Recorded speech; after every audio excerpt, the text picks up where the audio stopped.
The Radical. Fundamental principles of freedom, rational self-interest, and individual rights. This is the Yaron Brook Show. All right, everybody, welcome to Yaron Brook Show on this Friday, May 10th. I hope everybody is having a fantastic week. And yeah, looking forward to the weekend. All right. So let's see. I think we can just jump into the news and start with our news update, and then we can move from there. I did set up. So the second part of the show will be a discussion of the virtue of honesty.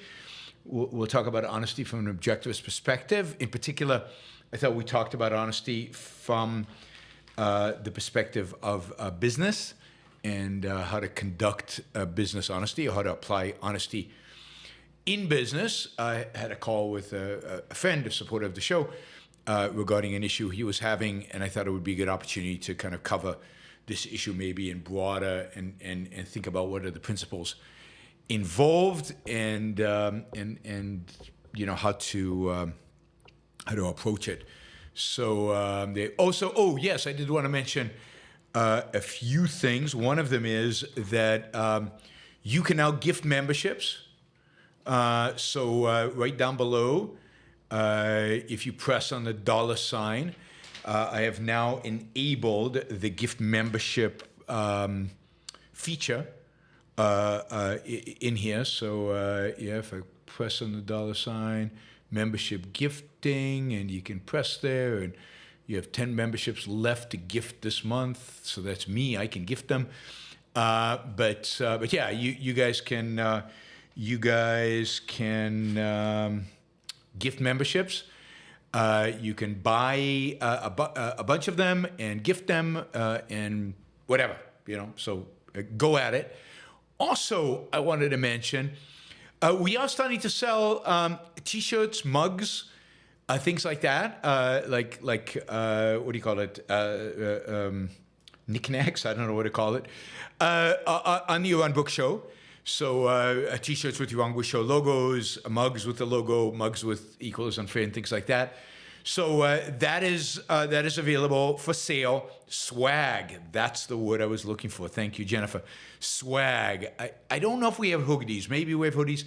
Anyway, you can check it out. We don't have a lot of products so far. I think there'll be more swag and gear available as we move into the future. But check it out. It's on my YouTube page. If you press store, there's a store button there. I can actually provide you guys with a link to it here in the chat. But feel free to go to the store and buy whatever you want. And on top of that, of course, feel free to suggest things that you would like to see available in the store. So anything that you would like available in the store, let me know. All right. On top of that, if you are listening to this on a podcast application, and if you would like to listen to it on a podcast with commercials free, with no commercials, then you can now do that with the Spreaker app. You have to sign up to be part of their club. The Yaron Brook Show Club. It's $10 a month, but for that $10 a month, you get the show. The shows will be uploaded onto that site probably within 24 hours of when we broadcast them, and they will be available on that site. Commercial free. So a lot of you have been over the years, urging me to provide a way in which you can listen to the show on a podcast without commercials. Well, we have it now. It is going to cost you $10 a month, but hopefully that is worth it not to have to listen to the commercials. So that is on Spreaker, Spreaker, right? Spreaker, right? Spreak, like speak, but with an R there. All right, so Spreaker, and you could find that. Maybe Miroslav can look it up and get us a link as well for that. But yes, sign up and get the podcast at free. Or you can YouTube Premium will let you watch it, but it's not in a podcast app that you can carry around in your phone. I mean, there are lots of different variations you can do here. I cannot get you it on like Apple Podcast. I can't get you on stuff like that. So this has to be a particular app where it's going to go, and it's the app I use to upload all the audio. We'll see if anybody uses it. If nobody uses it, we'll kill it. But I'm trying to provide you with as many features as possible because what do I care about? I care about you guys being happy, my listeners being happy. All right, let's stop that and talk about the actual news, and let us start with, I guess that needs to go over there. We'll start with some bad news out of Ukraine. So overnight, I guess, Ukraine made a real push in the northeast. This is a territory just northeast of Kharkiv, a territory that Russia held in the first push that they did last, when the war started a year and a half ago, and they then withdrew from that area as part of the Ukrainian push to get the Russians out of the northeast part and to free up Kharkiv. Kharkiv, at the height of the first initial part of the war, Kharkiv was surrounded by the Russians. They never almost surrounded by the Russians. They never actually took control of the city, but they definitely took control of almost all the territory around the city. Ultimately, if you remember, the Ukrainians pushed them out of all that territory, and it really looked like the momentum in the war had shifted completely to the Ukrainians. Then everything froze for the winter, and then there was this expected Ukrainian spring offensive, which never really materialized and never materialized in the summer. Whatever they tried to do got bogged down. The Russians had built this real strong offensive line, and we'll get to, more importantly, what stopped them. And then since then, during the winter, the Russians have just been pounding away, particularly in Donetsk, in the southeast or the center-east. But now, as expected, I mean, there were reports that this was going to happen for a while, but now in the northeast, the Russians have built up a significant bridgehead, you would call it, into Ukrainian territory in the northeast, to the northeast of Kharkiv City. Kharkiv City is a major city, again, that held back the Russians in the first attempt to take it, and now the Russians are making a second attempt, I assume learning from all the mistakes that they committed the first time around. My view on all this is, I blame Biden for all of this, in the sense that the Ukrainians never got the weapons that they needed. They never got them in time. The Americans dragged it out. They postured support, but when they asked for tanks, it took a year until those were approved. They asked for F-16s. It took for even longer to get those approved, and even though those are approved, the F-16s are still not in operation in Ukraine. They might be in operation late May. They asked for long-term missiles. It took a year to get those approved, and then they were approved under certain conditions and so on. Supposedly, they're going to get some additional long-term missile batteries soon. The United States, even when they were sending weapons in the first year, they weren't sending the weapons the Ukrainians really wanted, the weapons the Ukrainians really needed, and they were basically hampering any attempt the Ukraine to actually launch a sustained, effective counteroffensive in the spring of last year, which could have completely reversed the fate of this whole operation. pushed the Russians back to the border. I think there was a real shot in the spring of last year to do that, but the Ukrainians just did not have the weapon systems that made that possible.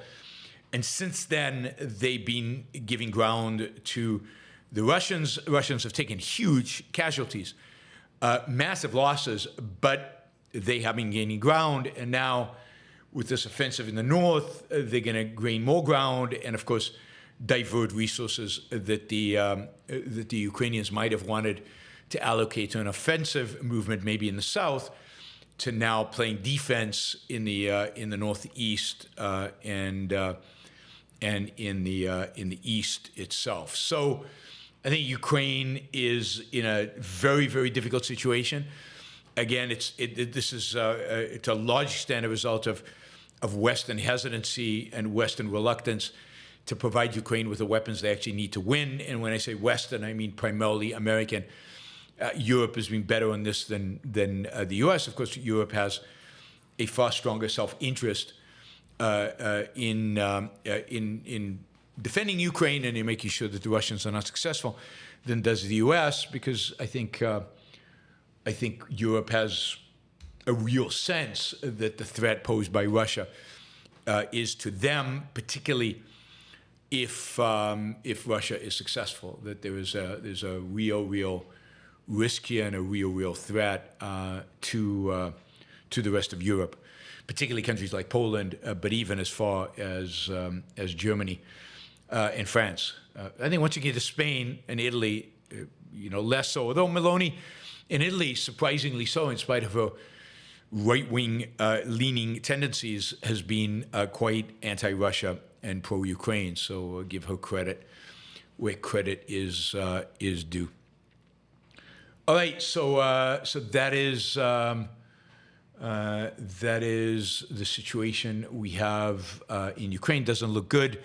I'll keep you updated as we get more information next week. Once we'll get a lot more information over the weekend. I'll update you on Monday on how that is going. Let's see. A quick update on Israel, and not much here to update, but just I'll say this since we're doing war.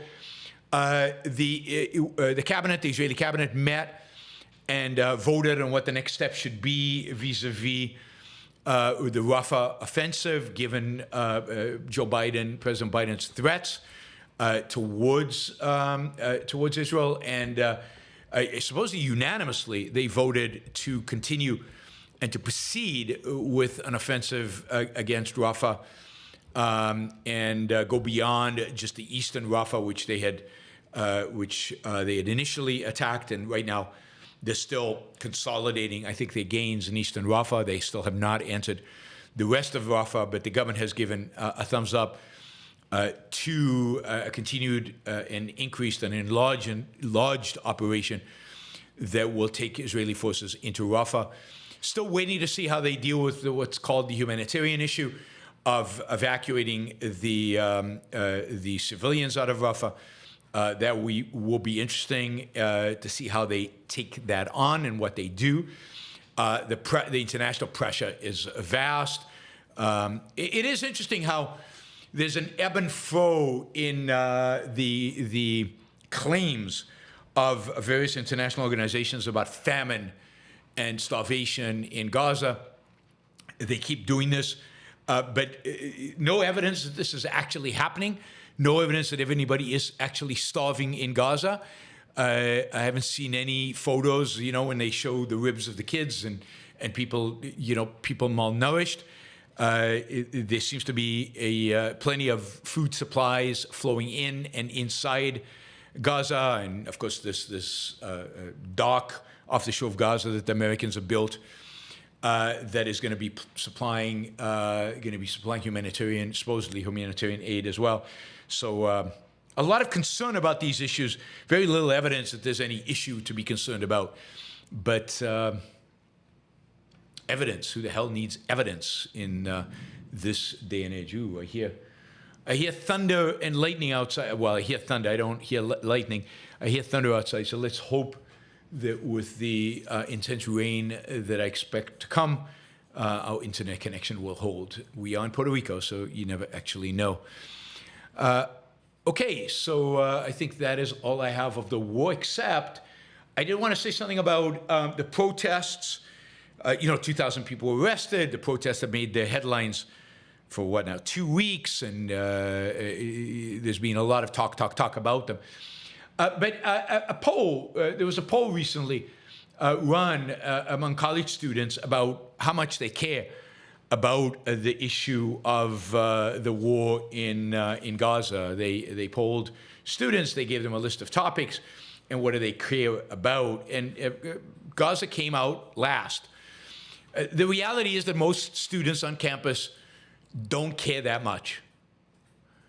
Students on campus tend to be, sadly, pro-Palestinian, but they also tend not to care that much. They care about healthcare reform and educational funding, and they care about economic fairness and racial justice and civil rights and climate change and gun control and immigration and national security and terrorism, and only then does the conflict in the Middle East come up. So the reality is that very little interest on campuses, in spite of all the noise, in spite of the fact that this is what makes headlines, in spite of the fact that, you got real big protests and sit-ins and buildings are occupied.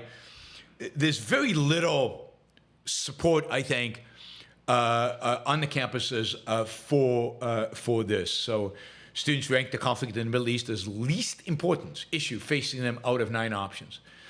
34% of students blamed Hamas for what's going on in Gaza. 19% blamed Netanyahu. 12% blamed the Israeli people. 12% blamed Biden.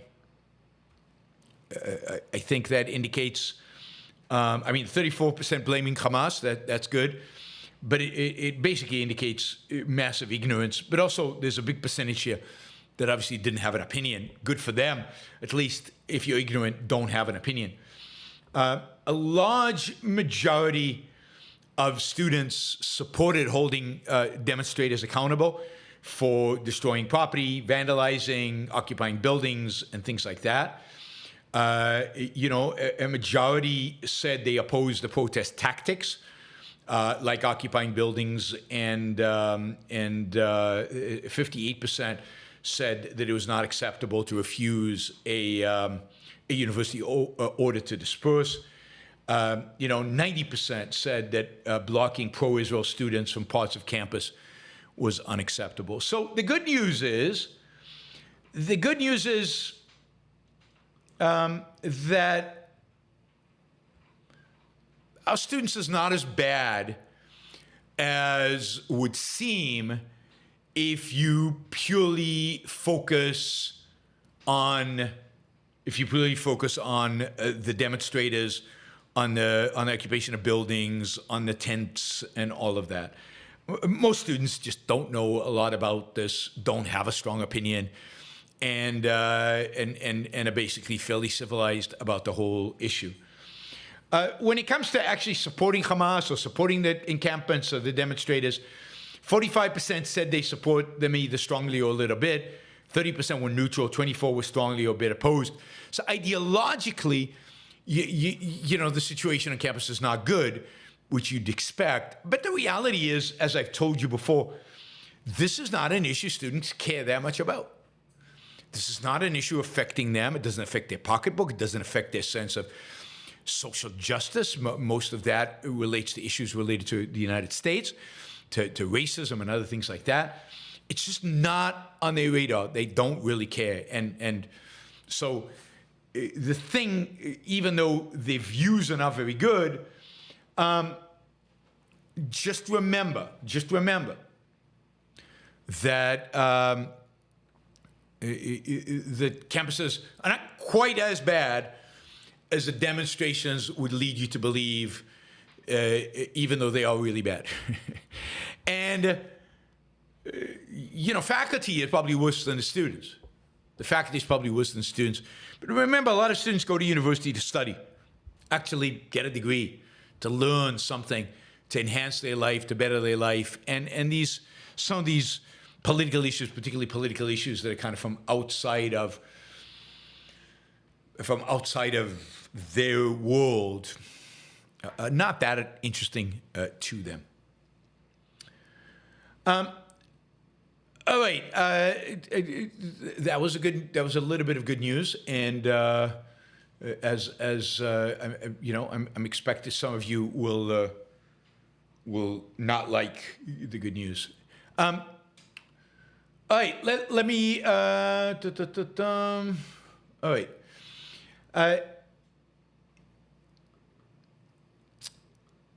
So another good news story, which again a lot of you will not like, but that's okay.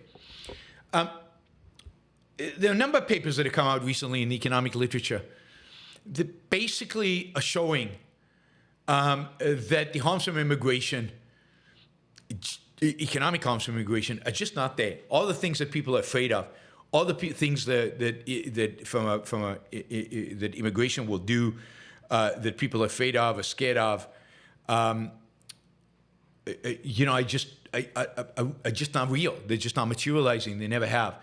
We'll talk more about this with Brian Kaplan on Monday. Monday, Brian Kaplan will be my guest for the interview, and we will talk about Build Baby Build. We'll talk about his new book on building and home building, and we will also talk about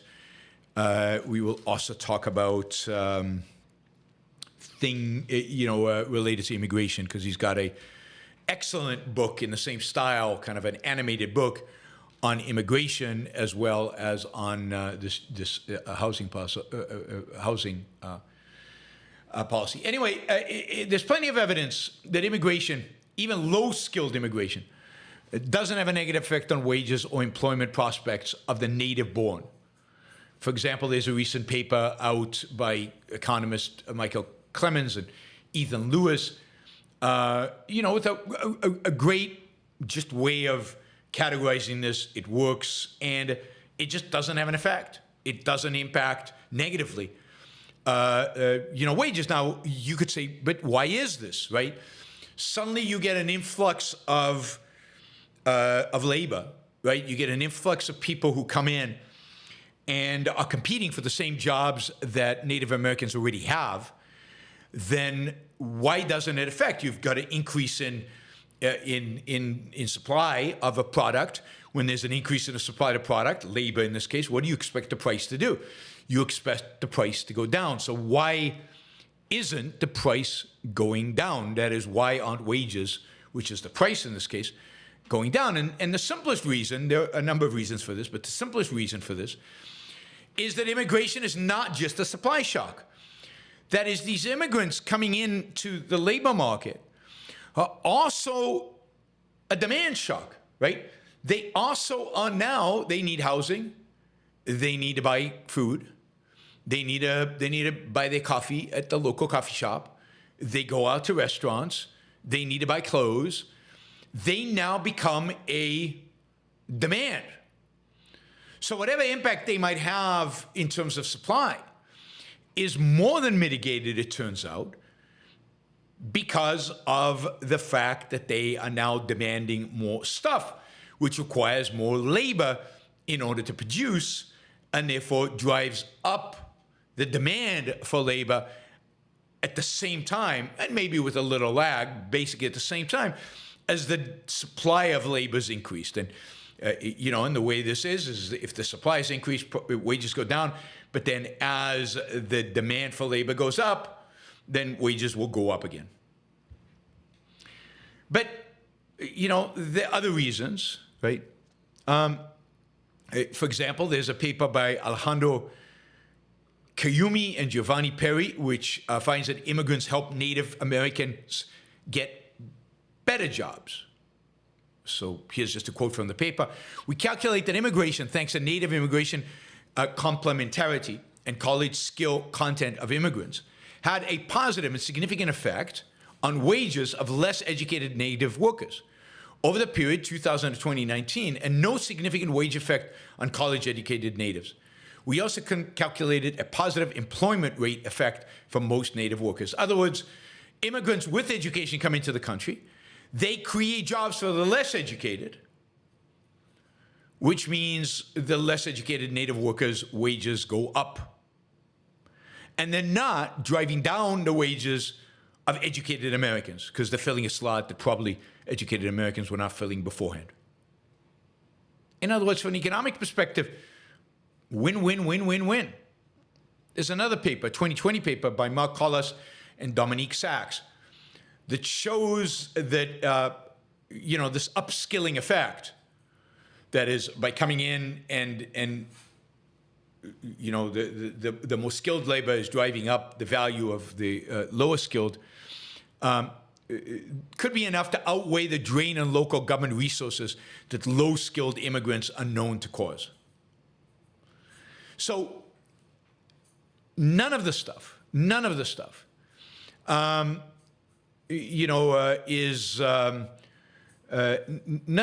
is straightforward or easy in terms of measurement. If you actually want to measure the impact of immigrants, there's a bunch of studies now out about the net effect if you take into account welfare and education and all the things that immigrants supposedly get for free. But then you take into account the added benefit of more labor, which requires more capital, and that capital pays taxes. And if you add the taxes that the capital pays plus that is added because of new labor to the taxes the labor pays, that way more pays for the added expenses of local governments and welfare and whatever, and education and all the rest of it. So on the economic front, really on the economic front, there's just no argument about the value of immigrants, both high-skilled immigrants and low-skilled immigrants, just immigrants, whatever the American labor market demands. Whatever the labor market demands, not what politicians demand, not what the system of points or that stuff demands, but whatever the labor market demands, it's going to be a net win-win-win-win-win positive for everybody involved, for Native Americans, right? So the arguments about immigration are not about economics. There's very little economic literature that bolsters the anti-immigration case. The arguments about immigration are cultural. They might be cultural. Some of those arguments are going to be driven by xenophobia. Some of those but most arguments are cultural and electoral, right? They'll all vote Democrats. They're not economic. And then the question is there a right involved here?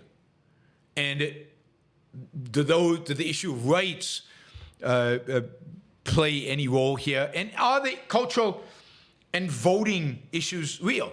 Right? It's going to be interesting to see if Trump at some point, let's say, tilts the scale and Hispanics vote more for Trump than for Biden, and Trump is gaining quite a bit with the Hispanic population, will that change Trump's attitude towards immigration from Latin America? Because they will tend to vote for him.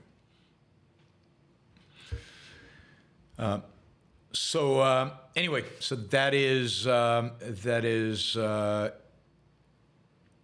interesting. Anyway, that is what you're seeing in terms of immigration. One other. Okay, so we've got a bunch of stories still. We've talked a lot on this show about the need of the United States for a robust Navy, and in particular, a need for a robust Navy as it faces China and a potential Chinese threat. China does not pose a ground war threat to the United States. It could pose a nuclear threat, obviously, but putting aside nuclear, the main threat that China poses, or the only way the United States is going to really fight China, is maybe somewhat on the land in Taiwan, maybe, or in Korea or in Japan, but the primary way in which it's going to be fought is on the sea and in the air. And even in the air, a lot of the struggle is going to be airplanes that are launched off of aircraft carriers We have one base close to China in Guam, but other than that, most of the airplanes are going to have to get there or going to have to at least use aircraft carriers for refueling. So the United States, if it wants to stay a significant military power and it wants to continue to dominate the seas and it wants to secure the shipping lanes, which it's doing a very lousy job at, it is going to have to invest in a navy. It's going to have to keep up and keep building ships and in a sense, keep up with the Chinese. The Chinese have a huge shipbuilding capabilities and are building a lot of ships and are building a real navy. And the United States is going to have to find a way to keep up if it intends to maintain that role of preserving the sea lanes and protecting American trade. And ultimately, protecting Americans from the threat of China, whether that involves Taiwan or not. China could be a real long-term threat to the United States militarily. But all of that, just like in World War II with Japan, mostly involves naval operations. The problem is that the United States does not have shipbuilding capabilities. It just doesn't have it. Our shipbuilding is pretty pathetic, particularly a commercial. We've got some building capabilities to build warships, but it's limited. Look how long it's taken us to build the big Ford aircraft carrier, the new one, or the latest generation of submarines. Everything is years and years behind schedule. And the question is, how does the United States overcome the inability, its own inability, to build ships? Now, we could bring the jobs back home, and we could invest massive amounts of resources in trying to recreate a shipbuilding capability in the United States. That would cost a fortune. We don't have the skilled labor for it. It's not clear where that labor would come from. We'd have to retrain a bunch of people. But the reality is that in the United States right now, there's a huge shortage anyway of skilled labor, not just skilled in shipbuilding, but skilled more broadly. We don't have enough welders. We don't have enough people in construction. We just don't have the kind of capability to build ships. So this is a real problem. How do you build a navy? How do you sustain a dominance in navy without the capacity to keep up with the Chinese in literal shipbuilding? Well, one way to do it, which I think American authorities are looking at right now, which I found particularly interesting, is by teaming up with our allies. And two allies come to mind here in particular, and that is Japan and South Korea. Both the Japanese and the South Koreans have incredible shipbuilding capabilities. They have massive shipbuilding yards, a lot of skilled labor. Those two countries build a significant number of the commercial ships that are out on the sea, from tankers to ships that transport goods in containers, to other ships. They are the best in the world. The Japanese and the South Koreans are indeed the best in the world at building these kind of ships. They have a vested interest, a strong interest, in seeing the United States Navy be a significant navy, because part of the presence of the Navy in the Western Pacific serves as protection for both Japan and South Korea. South Korea, by the way, just launched a true aircraft carrier, the first one they built since World War II. They built it from scratch. They have the complex high-tech technology to do it. They can do it. They know how to do it. So there is an attempt right now, and I guess Biden and the Japanese Prime Minister have agreed to look into cooperation between the two nations' defense industries to see, if they can deploy U.S. technology and Japanese and South Korean shipbuilding capabilities and technological prowess in order to beef up the navies of the free countries of the Western Pacific. I think this would be a huge positive move I think an alliance, just like we have in Europe, we have a kind of a NATO. We could have an alliance of free countries, which would include Japan and South Korea, Taiwan, that the United States could rely on in the West. We'd have NATO in the East, and I think if those were formalized, if there was a real strategy around them in terms of emphasizing the defensive nature and their essential nature of defending trade, I think this could be a huge boost to America. I think this could be a huge boost to the free world and a huge boost to global trade, which I think is so important and significant. So, let's hope that I think, and I also think that Japan and South Korea, because they're right there, they are on the first line of defense vis-a-vis the Chinese, are much more aware of the risks. Both countries are interested in bolstering defense spending. They have already. South Korea has a significant military facing North Korea. Japan is, even though constitutionally it is restricted in how much they can do militarily, they are pushing the limits of that, and there's talk about changing the constitution. They did build this aircraft carrier. They are building other technologies, and of course, both countries are extremely technologically advanced. So there's a huge advantage vis-a-vis the Chinese. So I think some real upside if the United States can negotiate a proper treaty. And again, these are the kind of things that I think are important to do, worthwhile doing, that I can't imagine somebody like Donald Trump doing. Maybe, but maybe if he has some better people in the administration who can lead an effort like that, who can move it forward. But I just don't see him being focused on anything like that. This is actually going to require people thinking, actually people thinking long-term and, thinking about working with other countries and doing it long-term. And I don't think Trump has that part of the brain that thinks long-term and thinks about cooperating with other people. I don't think it's particularly active in Trump. Since we're talking about Japan, I think it is important to think about, I think it's one of the main, news pieces coming out of Japan over the last few months, but really accelerated over the last few weeks, is really the collapse of the yen, primarily vis-a-vis the dollar, but really vis-a-vis currencies around the world. The yen breached 160 yen for the dollar. I remember going to Japan, and recently, or a year and a half ago, and it was 100, or whenever I went, I can't remember when that was, and it was 140, and I felt, oh, wow, my dollar's buying a lot.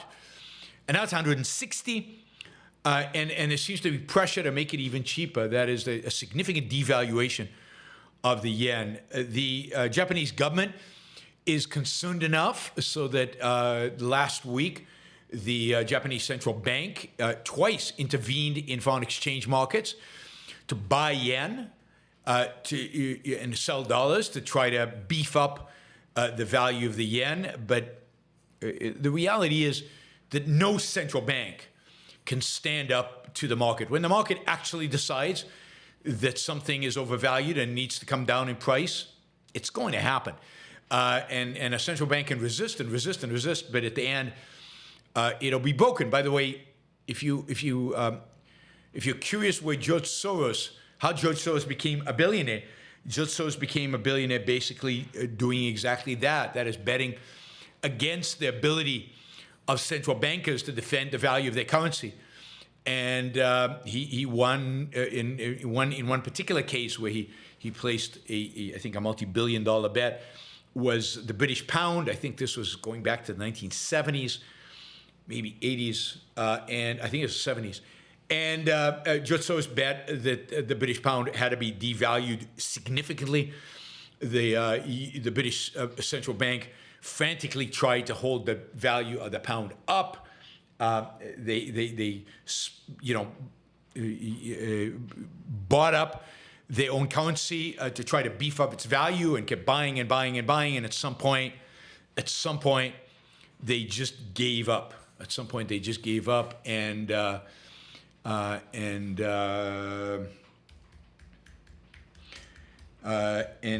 it rip.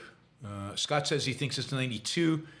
I think he might be right. I don't know why I'm thinking the 70s, but I think Scott is right. It was a few years before. That's right. It was a few years before the Asian financial crisis was 98. It was Black Wednesday, and Black Wednesday was when 92. Thank you, Scott, for correcting. So it was 1992 where George Soros basically broke the U.S. government and broke the pound. It was called Black Wednesday, and people made a lot of money on shorting, having shorted the pound. Since then, the value of the pound has been allowed to float, and at least not in a big way. The British government has not tried to manipulate the pound's value in a big way. I remember when a pound was worth over $2. Today, it's worth something like $1.25, so it's come down in value quite a bit.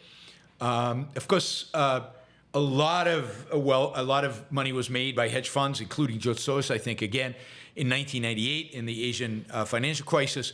The Asian financial crisis, which manifested itself to a large extent in the currencies of those emerging markets, including South Korea, which took a huge tumble in 1998, where they were forced again to walk away from fixed exchange rates into variable exchange rates, primarily because they had cheated significantly on the fixed exchange rate. That is, they had fixed it to something and then printed up additional stuff, additional currency, which justified the value of the currency going down and government propping it up artificially. That cannot continue forever. Anyway, Japan's currency, the yen, is plummeting.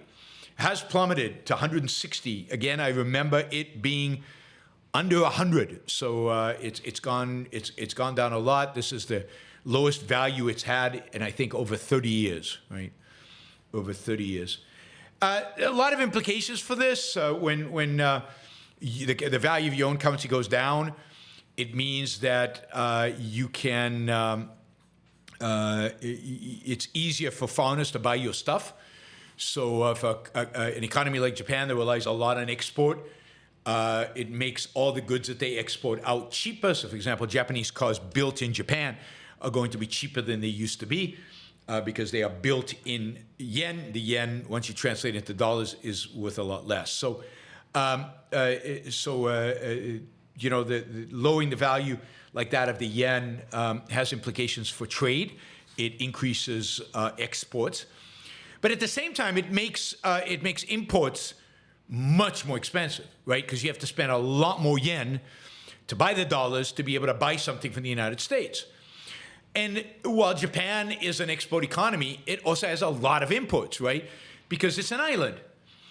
So, for example, Japan has to import all its energy. This is, by the way, why Japan invested so much in nuclear. But they have to bring in oil and natural gas, and that has become much, much more expensive in yen, given the plummeting currency. So it also reduces the standard of living of Japanese, right? Because the Japanese now are buying goods that are made outside of Japan. Anytime they buy a good made outside of Japan, they have to convert the yen into a foreign currency. They have to convert more yen in order to get the same amount. And in that sense, they pay more yen for the imports that they bring in. Prices of imports are going up in Japan. So hotel rooms, cheaper for those of us coming in with dollars, much cheaper. But a lot of the stuff that comes in from outside of Japan is going to be much more expensive. So Japanese economy coming out of a recession, interest rates super low. And one of the problems is that one of the ways to combat a plummeting exchange rate is to raise interest rates. If you raise interest rates, then holding yen is valuable because I can hold yen in a saving account and get interest on it. Right now, interest rates in yen are 0. So nobody wants to hold yen. They're just selling them. But the fear is in Japan is if they raise interest rates, this is the dilemmas of central planners, the dilemmas of central planners, systemic risk, that if they raise interest rates, the economy will collapse because cost of borrowing will go up, interest rates will go up, and so on. And then they'll have a recession. So they're trying to weigh the effects of a currency going down versus the effects of higher interest rates.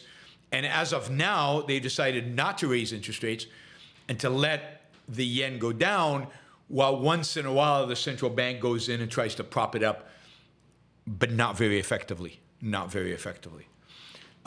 China, by the way, has not devalued its currency. China's currency is overvalued. By any measure, China's currency is overvalued. Indeed, if China floated its currency, if China let its currency actually float, then China's currency would be worth a lot less than it's worth right now. And one of the great fears, I think, in the West is that that is going to happen, that China is going to allow its currency to devalue. But one of the great myths for a long time that have existed, that Trump repeated, Obama repeated, I haven't heard Biden say it, but pretty much everybody's repeated, many economists have repeated. One of the great myths is that China keeps pushing the value of its currency down in order to increase exports. Reality is that China is constantly propping its currency up and not letting it float down for a variety of internal reasons. China is by far not, that's a double negative, the worst currency manipulator in the world. The United States is a currency manipulator. Japan is a currency manipulator. By the way, any country that has a central bank is by definition a currency manipulator. Trump, by the way, advisors to Trump have said that if Trump wins, they are putting together a plan on how to dramatically drive down the value of the dollar. So America, under Trump, wants to be a currency manipulator. So this throwing around currency manipulator is ignorance. If you understand what it actually means, then any central bank everywhere in the world manipulates their currency. That's exactly what they do, right? They print more, they print less, they buy the currency on the open market, they buy bonds. Whatever they do, they are manipulating the currency. Their manipulation might be to keep it flat. The manipulation might be to increase the value. Manipulation might be to decrease the value. The manipulation might be around interest rates and not caring about the currency and let the currency float. Either way, they're manipulating it. China has allowed its currency to fluctuate less than many, many other countries in the world. By the way, the United States, I remember there are other examples of this. I could research it, and I'll get back to you if Trump tries to pull this off. But in 1987, the Secretary of the Treasury at the time, this is still under Reagan, Secretary of the Treasury came on television over the weekend. There was a lot of already rumors about this, and said that the United States policy moving forward was going to be to try to reduce the value of the dollar, to try to lower the value of the dollar. What happened next is called Black Monday, when the stock market declined by 25%. I think it was the S&P 500, declined by 25% in one day. Lowering the value of your own currency is not a good idea. Not a good idea. Let it float. The Fed should focus on on inflation, nothing else, and let markets determine the value of the dollar. Once politicians get involved on a regular basis in determining the value of currency, it's a disaster. This was in 1987. I think I said 87, but if I didn't, I apologize. But it's an absolute disaster. Helps exports, hurts imports. Net, it's a job destroyer, always is. Net, it's a value wealth destroyer, always is. Stay away. Central planners, the less they do, the better. The more ambitious their plans, the more negative the consequences. All right, just a few items. I'll leave that story for another time. It's a big story. Yeah, let's do this. Just in terms of keeping you up to date in terms of what's happening in the news, as you know, Stormy Daniels, Trump's hush money trial continues. Nothing much there to report, and it's not that interesting. We'll see how it all pans out. A federal judge on yesterday, declined to dismiss federal gun charges against Hunter Biden, if you remember those. This is Joe Biden's son. So he is going to go to trial. The trial will begin next month on the charges brought by the special counsel against him on the issue of holding a gun, having a gun in his possession. I wonder what all the Second Amendment people, how excited they're going to get about this, given that it's going to create a conflict in them. On the one hand, yeah, so he had a gun, who cares? They would all say, on the other hand, it's Hunter Biden, no, slam him, go after him. So that's interesting. Senate yesterday voted 88-4. Anytime they vote 88-4, you got to wonder. And they had 88-4 to reauthorize the Federal Aviation Administration, the FAA, for an additional 5 years. These regulatory agencies need to be approved for. And I'm sure this, this includes $105 billion for the FAA and $738 million for the National Transportation Safety Board. I have to say, of all the regulatory agencies out there, the National Transportation Safety Board has done a truly phenomenal job. It's the only time you'll hear me say something positive, I think, about regulators, but they have. Their approach to regulating airplane safety has been, or was about 15, 20 years ago, to bring all the airlines together to sit down and come up with guidelines for safety, rather than try to impose stuff from the top.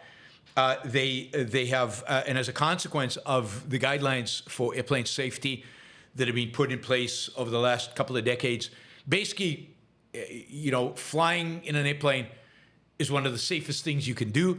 It's safer than it's been in a very long time. Now, I have no doubt that this would have happened without the government involvement. I'm sure the airlines could have come up with this by themselves. But the fact is that there hasn't been a fatality in the United States in an airplane issue for a long, long time. There hasn't been a crash in a long, long time. Anyway, airplane safety is incredibly good in spite of Boeing's problems. It's pretty amazing. I guess I was surprised by the 88-4 vote. I did think a few Republicans might vote against this bill because it's time to privatize the FAA. It's time to get rid of a regulatory agency and actually privatize the airports and privatize air traffic control and whatever it is else that the FAA does. Let's get government out of this. It's $105 billion we can probably get off of the books of the government, and maybe keep for now the National Transportation Safety Board because it's done a good job. But in principle, I would advocate for getting rid of that as well. But let's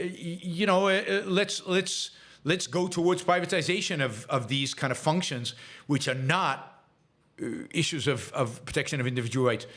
But it turns out that the 4 people voted against this bill did not vote on that basis. They were 4 senators. Let's see,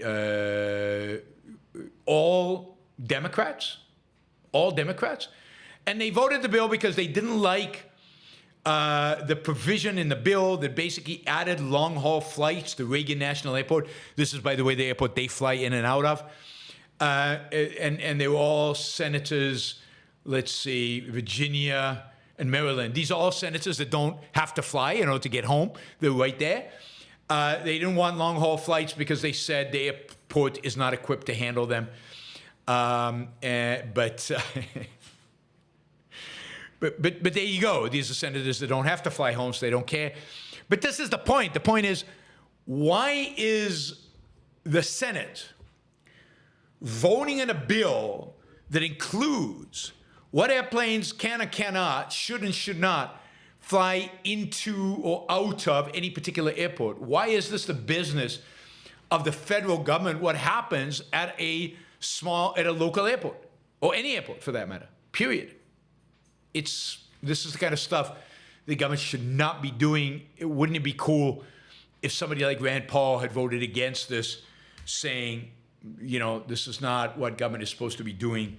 We should be moving towards XYZ, whatever his vision of private aviation is. But Rand Paul is no longer that kind of Republican. All right, United Nations.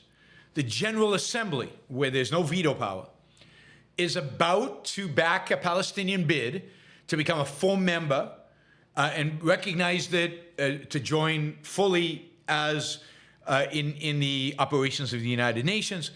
Right now, they're just a kind of an observer. They're in kind of some kind of a medium status.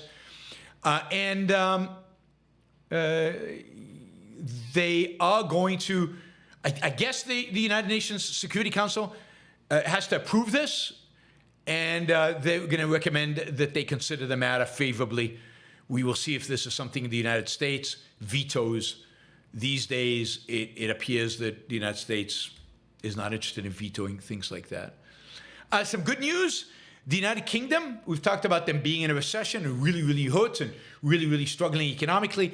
Well, first signs are that the United Kingdom is exiting the recession with the fastest economic growth in last quarter in nearly 3 years. So UK might be coming out of a recession, and that is definitely good news. And definitely always had the potential to be successful economically. Biden will unveil next week a whole set of new tariffs on China. I think this is what he wants to do in order to be able to debate Trump and say he's tougher on China than Trump is, which is actually true. These tariffs will include EVs, electric vehicles, no surprise there, batteries, solar equipment, all the stuff that Biden is subsidizing in the United States. He's now going to make more expensive to import in from China or make it irrelevant, and basically guaranteeing, I think, that the United States lags technologically against the rest of the world because it takes itself out of real competition over these kind of products and makes the government the determiner of winners and losers when it comes to this kind of technology. But par for the course for Joe Biden, and not something anybody like Donald Trump will overturn. So we're stuck with this for a long time. All right, let's see. Yeah, this is just a cool story. We'll end with this.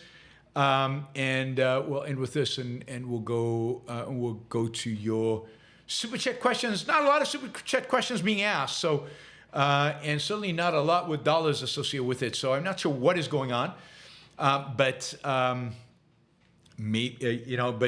please consider asking questions. Once I finish with this, I'll move to the question side of things, and then after the questions, we'll address the issue of honesty in business. All right, so researchers have managed to map a tiny piece of the human brain in just astonishing details. And they made discoveries about the structure of the brain that people just didn't know before. They did a 3D mapping of 1 cubic millimeter, 1/1,000,000th of the brain, 1/1,000,000th of a brain. Now, this 1 cubic millimeter contains roughly 57,000 cells and 150 million synapses. I don't know if that's even comprehensible. 1 cubic millimeter contains 57,000 cells and 150 million synapses. It incorporates a colossal 1.4 petabyte of data in a sense of, and this is an incredible vivid image, right? High quality. The brain fragment was taken from a 45-year-old woman when she underwent surgery to treat her epilepsy. It came from the cortex, so that part of the brain that's involved in thinking, learning, problem solving, processing sensory signals, Notice they don't say thinking. The article doesn't use thinking. This is from an article in Nature. The sample was immersed in preservatives and stained with heavy metals to make the cells easier to see. And then they took this sliver of a piece of the brain. They sliced it into 5,000 slices, each slice being 34 nanometers thick. I don't know how many. I mean, can't even imagine how you do that. How do you slice something into 34 nanometers thick so that each slice could be imaged using an electron microscope? Then they built an artificial intelligence model that were able to take the 5,000 images, layer them on top of each other and create a 3D model of this brain. And it sounds like it's stunning. It sounds like these scientists were just blown away by what they saw. It revealed new patterns of connections between brain cells called neurons, as well as cells that wrap around themselves to form knots, and pairs of neurons that are almost mirror images of each other. I mean, what this, I think, really, it just illustrates not only is how cool our science is and how advanced it is, but one of the things I think this illustrates is how little we know about the brain, how little we know about its function, how complex it is, how massive the complexity, the interactions are, and how I think ridiculous the claims are that we can now somehow model it using, silicon computer chips, and who can do 0 1s and basically function on a straightforward, simplistic pattern. Something is going on here that is much more interesting in the biology of this, and it's going to take years for people to fully understand what we're seeing. Again, this is just 1 cubic millimeter and 1/millionth of a whole brain, 1/millionth of a whole brain. The scientist, that when they first saw this, he says, I remember this moment, going into the map and looking at one individual synapse from this woman's brain, and then zooming out into these other millions of pixels. He says, it felt sort of spiritual. And I will say this, it's kind of sad that he had to say sort of. He should have just said, this was a real spiritual experience. Not spiritual in a sense of God or in a sense of mysticism, but in a sense of awe of nature, of wow, look at our brain, awe of man, wow, look at our brain, awe of the science that made it possible for him to look at the brain. That is really spiritual. And that is, it's awe-inspiring. So it's kind of sad he had to say it's sort of. It's not sort of, it just is. It's all out spiritual. So congratulations to scientists. Again, I emphasize this on the positive side. It's important to say positive things, or to remind you of positive things. What science is doing, what technology is doing these days, I don't really maybe have a good sense of how to compare it to past decades in the past, or maybe I wasn't following it quite as clearly. But it does seem amazing. It does seem super exciting, right? It really does. It really is super exciting. And I do think, and I said this now for a few years, that the most exciting area in science today, is biology and human biology and human health and the brain and brain functioning and neuroscience and longevity and mRNA vaccines for cancer and all that is the area in which I think we're going to make the most progress. That's the area that's most exciting. It's also a very regulated area once it comes to therapeutics, but hopefully we can overcome that. So I'm super excited and super excited about it, and hope you are too, and hope that we see less and less interference from the government so that all of this is allowed to flourish, and its flourishing can be, sustained, right? All right, let's see. All right, reminder, a few things. Ayn Rand Institute is a sponsor of the show. So it turns out that in addition to the 10% that you get as a YBS listener, you can now get, not in addition to, but instead of, the Ayn Rand Institute is going to do a flash sale, right? A flash sale, which means a short-lived sale, where you can get 20% off of your Ocon in-person pass. The flash sale is going to be May 15th through 17th. You can get there on AynRand.org, start here. AynRand.org, start here. You can find information about this. You get 20% off your Ocon in-person pass. That means coming to Ocon in person. As we've said, Ocon is June 13th to 18th. It's in Anaheim, California. It's the world's biggest conference for fans of Ayn Rand and her philosophy of objectivism. It is the perfect place to explore her ideas, the perfect place to meet other people who share your values, the only place to meet such a large group of objectivist intellectuals and to chat with them and talk to them. So May 15th to May 17th, flash sale, 20% off to get into Ocon. I hope you guys take advantage of that. Alex Epstein is a supporter of the show, is a sponsor of the show. alexepstein.substack.com. I encourage you to subscribe, where you will get the best talking points, really the only talking points you should have, on issues of energy, climate change, and fossil fuels. Alex is just brilliant when it comes to these topics. I think he's brilliant overall, but he's certainly brilliant when it comes to these topics. And you can get the cutting edge, the best, the stuff that some politicians are now have access to, and many of the senior executives in the fossil fuel industry and in the energy industry more broadly are accessing. You can also have access to Alex AI, which is an AI trained on Alex's content. You can go to alexepstein.substack.com. All right, Super Chat. It's a way to ask questions. Please ask questions. Asking questions is also a way for you to shape what we discuss on the show. We are entering our second hour. We are way behind on the first hour, never mind the second hour, never mind the third hour. So we're way behind overall.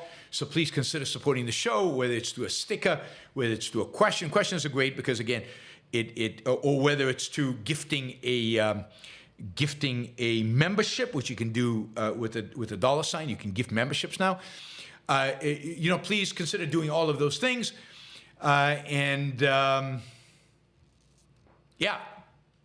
Support this. Support what we're trying to do, and the work I am doing, and the ideas that I am promoting.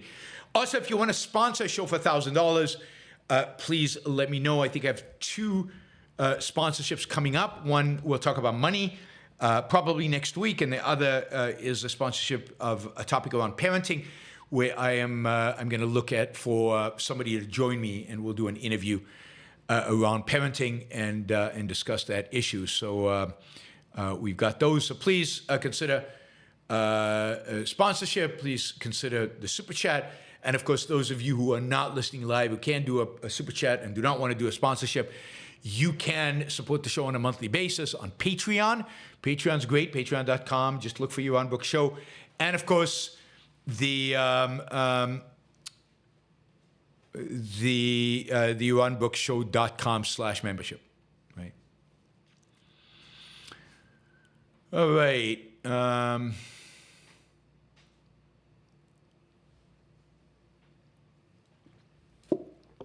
Let's look at the Super Chats, and you can keep asking as we're going over these. All right. Liam says, Nathaniel Branden said, you should feel deeply to think clearly, which makes sense. Your subconscious will often pat you on the shoulder when something is wrong. But for some reason, I don't think Ayn Rand would have formulated it this way. No, I don't think she would have formulated it this way. I don't think she would have quite made that specific causal relationship. She would have said, you should feel deeply because your feelings are telling you something. They're telling you something about, your evaluations of what is going on around you right now. They are a signal, they are a sign. They might be a warning sign, they might be a positive sign, but they are a sign telling you, think. So there are indications to think. But they're not, I don't think they're linked to the clearly part. The clearly part is a different process, right? Now, emotions are part of clear thinking because you should take them into account. You should try to understand them. But I don't think they lead to necessarily to clear thinking. And I know a lot of people who feel deeply but can't think clearly. Thinking clearly is the next step. It's the other step. It's the step to reinforce it's to reinforce the thinking. The clearly is to reinforce the thinking. So I don't think she would have said it quite like that. That gives the causality, the role of the causal driver, if you will, to the emotion rather than to the effort to actually engage in the thinking itself. So I think you're right in sensing that that's not the kind of language she would have actually used. All right. Let's see. Andrew, I feel that the anti-conceptual mentality has become an actual hostility towards knowledge. That is, the right's turn against free markets is not because they don't understand, but because they don't want to understand thoughts. Yes, I think the anti-conceptual mentality ultimately will do that because they resent the fact that other people have knowledge. They resent the fact that that knowledge is something other people values.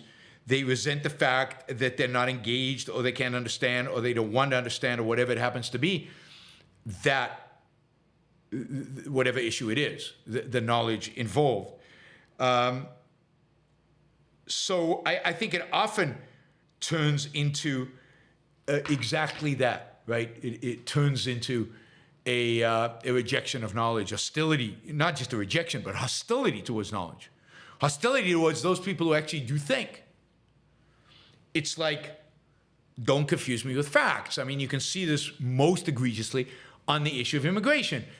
You could have a debate on immigration, but for most people on the right, you cannot debate it. You can't discuss it. It's beyond discussion. They will flip out. They will start yelling at you. They will lose their temper. They will boo you off the stage. They're not open to argument. They don't want knowledge. If they were confident in their position, their position was based on knowledge, why would they be afraid? Why would they be so resistant? Why would they be so violently emotional? It's because they know their position is not based on knowledge. So I think that's absolutely right. And I think that as they become more tribal, as people become more tribal, and you could argue what is cause and what is effect, but the relationship between cause and emotion. So as they become more tribal, they become more emotional. You could say emotionalistic. You could say that as they become more emotionalistic, I've argued many times, they become more tribal, and I think it's a reinforcing mechanism. And as they are more, if you're anti-conceptual, then what happens is that you rely on other people. You rely on other people for, I wouldn't say knowledge, because that's not what you're getting from them, for how to deal with the world. You rely on other people to tell you what to do, to tell you what to think. As you rely on other people because you've lost the capacity, or you've given up, really, the capacity to think for yourself,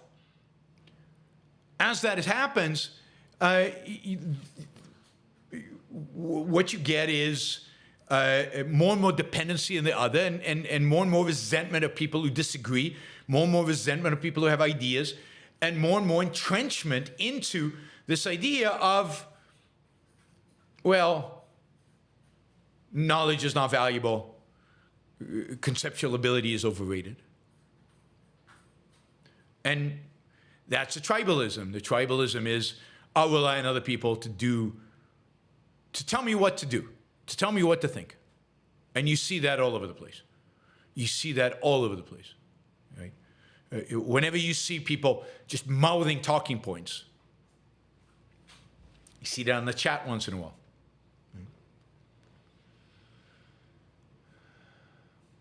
John, thank you for the $20. John says, happy Friday. Happy Friday to you too.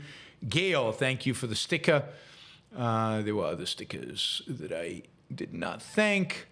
I think maybe they weren't. No, I don't think they were. So, but you too can use stickers in order to support the show, keep the show going. In particular, if you like this format, then please show that you like it with some dollars. You know, maybe some of you withholding dollars because you don't like the format. I'll take that into account. All right, let's see. Ian Mirkat says, globalize the NAKBA. Yeah, I mean, what does that actually mean? Globalize the disaster. Globalize the disaster. No, let's not globalize disasters. We don't want to globalize disasters. Clark, do people on the right have a tendency to blame the victim? Yeah, I mean, both parties do this all the time. I mean, you know, I don't have examples that just pop into my, pop into my head, but yeah, no question that they blame the victim just like everybody else. All right.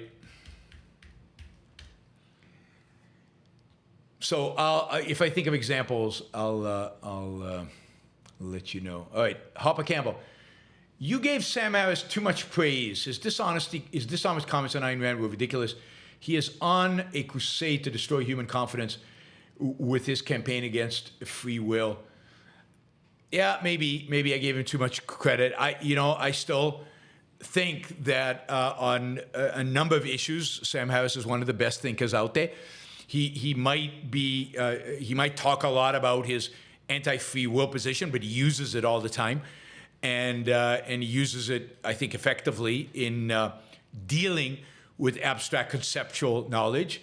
I agree that his attitude towards Ayn Rand is absolutely ridiculous and ignorant, but that is par for the course. He can join many other people who have the same attitude towards Ayn Rand.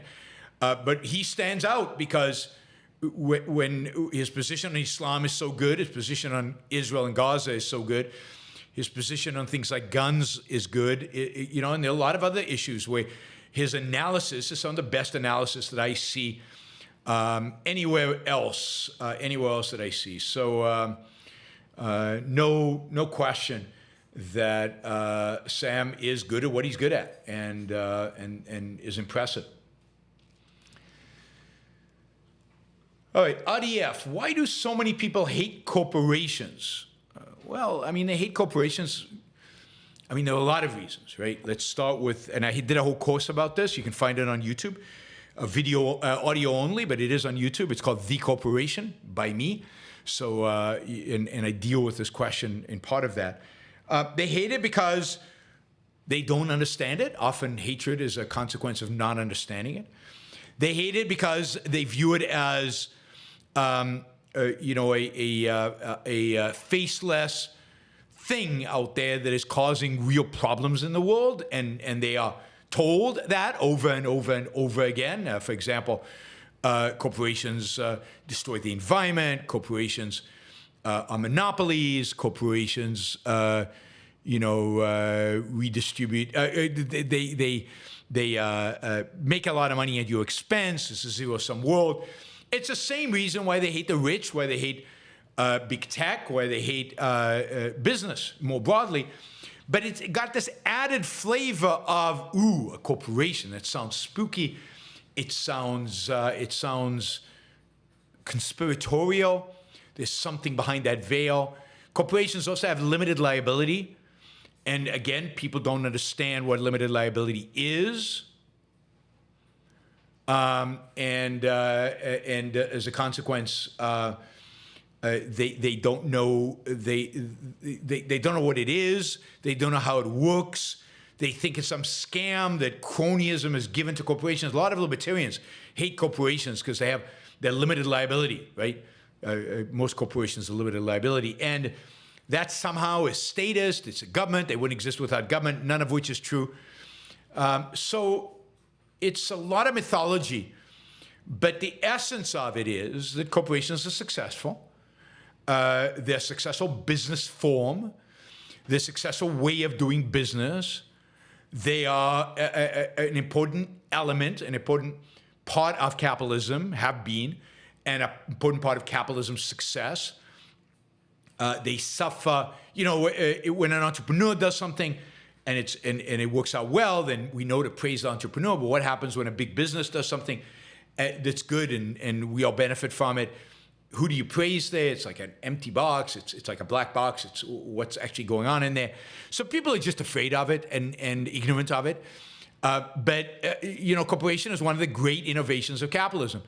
It's a legal innovation of the 19th century. And the C Corp, what's called a limited liability corporation, which is most corporations in the country, although there is such a thing as LLC, different than a C Corp. LLC is a pass-through entity for taxes, but put aside taxes. The whole idea of a limited liability corporation, which is what a C corporation is, which is what every company, I think every company on the stock market is, that is a legal innovation of the 19th century. And one of the great innovations of the 19th century, and one of the innovations that have led, without any question, one of the innovations that have led to the enormous success of American capitalism, and led to the kind of success that we've experienced over the last 100 years or so from capitalism. Michael says, does hesitation block manifestation?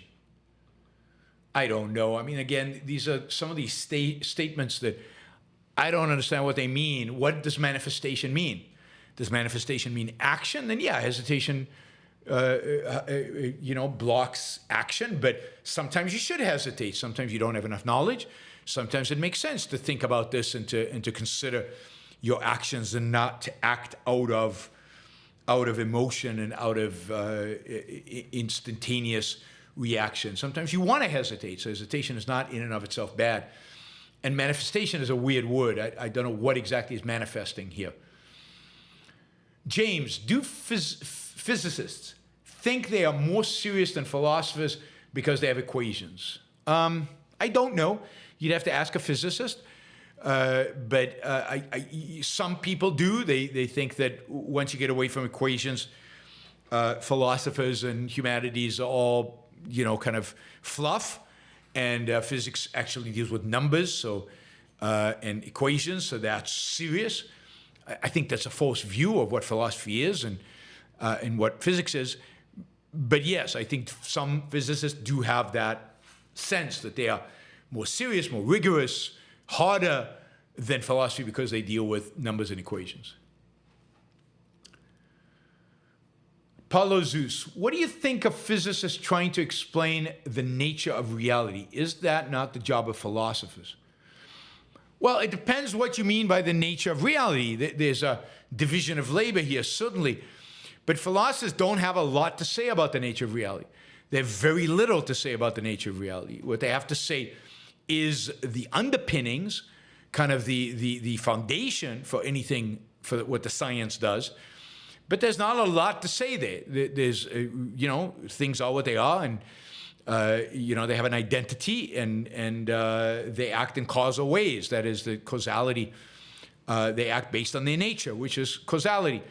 So there's not a lot more than to say in metaphysics about the nature of reality. Beyond that, anything that has to do with how does the world function, how does the material world suddenly actually work, that is physics. And physics is a massive scale project. Metaphysics in and of itself, I don't think is that big of a scaled project, right? Because I think it's very limited in terms of what core philosophy you can say about reality, much beyond that it exists. This is one of the reasons why, for example, in OPA, if I remember right, there's one chapter on metaphysics and several chapters on epistemology and more chapters on ethics, because there's just more philosophically to say about those topics once you get into the application. But the foundations of metaphysics and epistemology, and you need the right foundation, you need the right metaphysics. But the epistemology is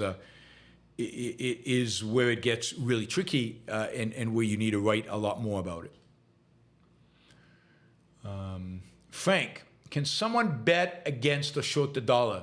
Yeah, absolutely. You can short the dollar. A number of markets you can do that in. You can bet against it. You can sell your dollars. You can short dollars. You can buy foreign currencies.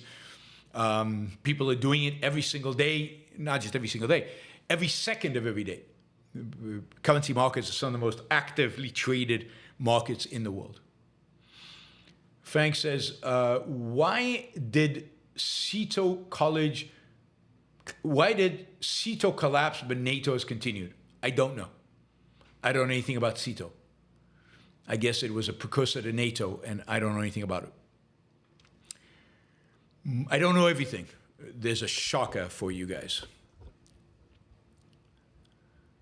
Mark says, did the article on brain mapping indicate how long the entire process took? No, I don't think so. I don't think so. But you can find it in Nature magazine, nature.com. You can find the article. It's really worth reading because the science is fascinating and awe-inspiring. Nevfel. Thank you for existing, Yaron. It's an essential need to see someone who honestly practices my philosophy. Thank you, Nefal, and I appreciate the support and you being willing to put the money behind that. Adri, $50. Thank you, Adri. Really, really appreciate that. And thank you. Gian Nicolini. Thank you for the sticker. Really appreciate that. And Nicholas Grumlich asks, what do you think of Ernest Hemingway as a writer and a person? God, I'm not an expert on literature, not the right person to ask. I mean, Hemingway is obviously a good writer, a very good writer. He can write, his descriptions, his characterizations. He's a very naturalistic writer, so I'm not a huge fan in the sense that there is a lot of naturalism involved. He's not a romantic writer, that romanticism of people facing great struggles and pursuing free will and a plot that is driven, is logically constructed. That's not what Hemingway was. So I find a lot of his books just boring, basically. In spite of that, his characters are always flawed, which again I'm not a huge fan of. But yeah, I mean, he's a good writer, and he's a good naturalistic writer. Not my preferred form of literature. In terms of a person, I don't know much about him. I mean, he went after the Spanish War, and he strikes me as one of these, I don't know, artists that is looking for experience, looking for a little bit of suffering, because that'll motivate his writing. Him and was Hemingway and who in the Spanish Civil War? I forget who met up there. I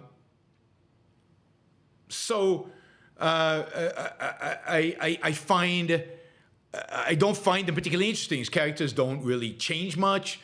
They stay flawed. If in a romantic novel, if a character is flawed, he changes, right? The whole point is to change. The take Jean Valjean in Les Miserables. He starts out, he's a thief, but he changes. He changes in dramatic fashion. And that's what makes the novel interesting. It makes the novel interesting is his evolution and what happens to him and what happens to the way he thinks about the world. So I'd rather read Hugo any day. But again, I'm not an expert on literature, so for what it's worth, I guess. Wow, Mike, thank you. Mike came in with $100. Really appreciate that. It is interesting how the fate of the Super Chat can change very quickly with a few Adri and Mikes and coming in with real dollars. It's not that I'm asking a huge amount, right? So to get to our target for today, we just need 4 more people doing $100 each. That has happened and that is doable. So and sometimes people do a lot more than that. So I don't think it was Orwell that I was thinking of as being in the Civil War. Who else was in the Civil War other than Hemingway? There has to be something else that one of you knows. I saw photographs of them sitting together. I don't think it was Orwell, not Robert Jordan. Anyway, it doesn't matter. It's not that important. So Mike says, for $100. Hi, Yaron. I liked your debate with Saif, and I thought it went very well from your standpoint. Thank you. I appreciate that. Tough debates to debate people like that. Ayn Rand's statement that property rights are the source of all other rights was quoted. I'm interested in your view on why this doesn't justify Saif's position. Thanks. Well, first, it's not the source of all other rights. It's the application of all other rights. You cannot have free will without free will. God, you cannot have free speech, the right to free speech without a right to property. You need to be able to have property to be able to speak from, right? Otherwise, you can't. In that sense, you can't put free speech above property. But all rights derive from only one right, and that is the right to life. And what she says is the application of that, the prime application of that, is the right to property, and that all other rights basically are different applications of the right to life, and only gain meaning once you have a right to property in place. So what does it mean to have a right to liberty? If there's no property, again, speech doesn't really matter. If you want to publish a book, there has to be property involved, right? There has to be a book publisher, and there has to be a bookseller, and there has to be private property involved in the process of that relates to publishing a book. Right to pursue happiness. You can't really pursue happiness unless you can sustain the product of your own labor. If you can't, which is what property rights are all about, if you can't sustain the value of your own labor, then there is no pursuit of happiness. There's no pursuit of any values in that sense. So that's first correcting just the way it's presented. And as I said in the talk, as I said in the debate, the right to life is the primary right, is the only right, really. And property rights is its first and primary application. And I can't remember the exact wording Ayn Rand uses, but that's what that I think is the intention. But why, given the importance of property rights to Ayn Rand, to me, why does this not justify Saif? Well, because I agree with Saif that these people had a property right to their own property. I am just saying they lost it once they initiated force, or once they abandoned it in support of those who initiated force in their name. So a criminal doesn't have a right to property because he's violated somebody else's rights. And you decide to what extent he has forfeited rights, depending on the crime he has committed and how bad the crime is, and what would constitute just recompense. But you don't say, well, he can't go to jail because, he's got a right to property and you can't evict him from his home. Right? So, it's an issue of, did the initiation of force by the Palestinians and by their leadership in their name, and then their wholehearted their voluntarily leaving their property and abandoning it, does that constitute, should their property rights be preserved? No. They lose the property rights just like a criminal loses his property rights. By exactly that, right? By initiating force or abandoning the property. And that's the reality, right? That's what happened.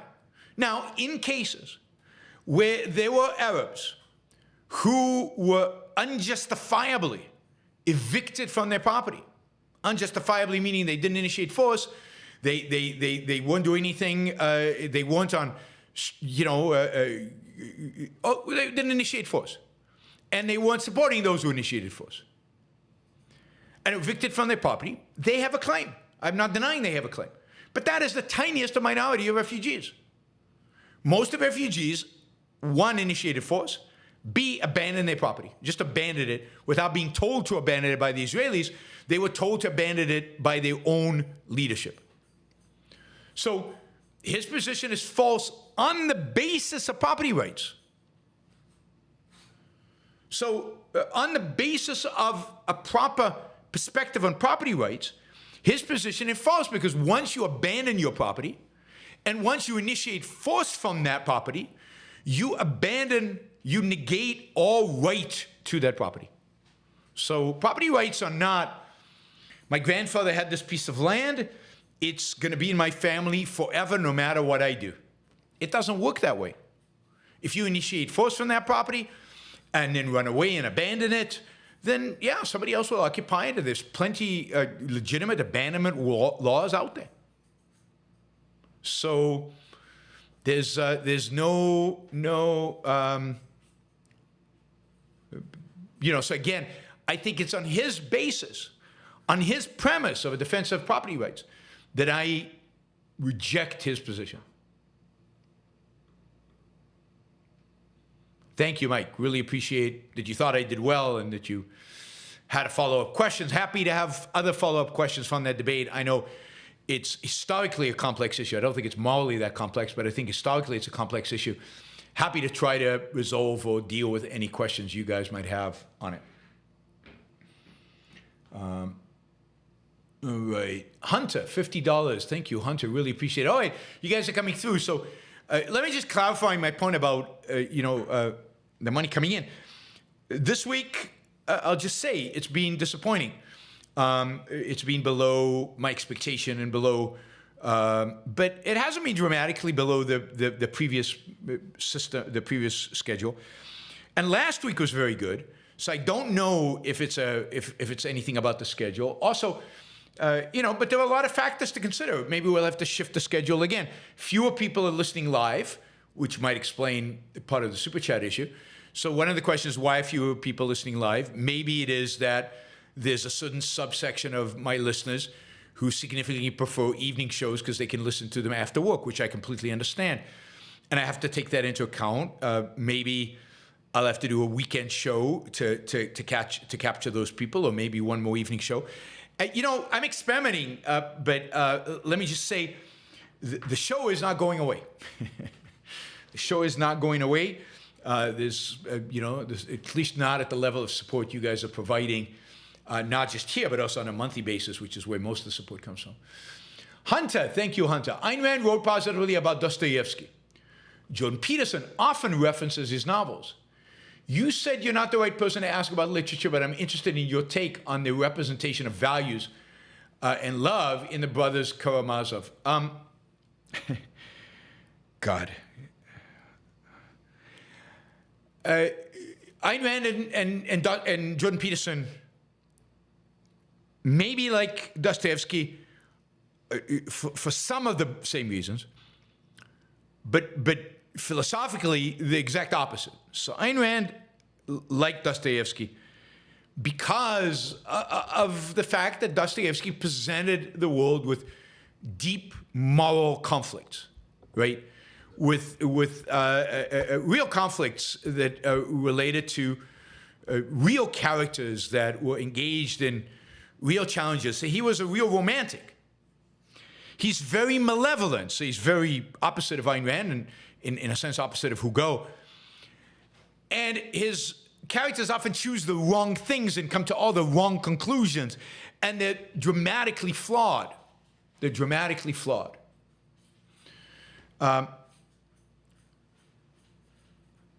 think Jordan Peterson likes Dostoevsky somewhat for the same reason. Remember, Jordan Peterson has read Atlas Shrugged 3 times, so there's something about Ayn Rand's literature he likes, which I think is somewhat similar to Dostoevsky. But Dostoevsky's, I think he likes the drama. I think he likes the choices. I think he likes the moral challenges. It's just that Jordan Peterson is on the side of Dostoevsky. He's on the side of the malevolence. He's on the side of you can't have morality without religion, right? Without religion, anything goes, everything goes.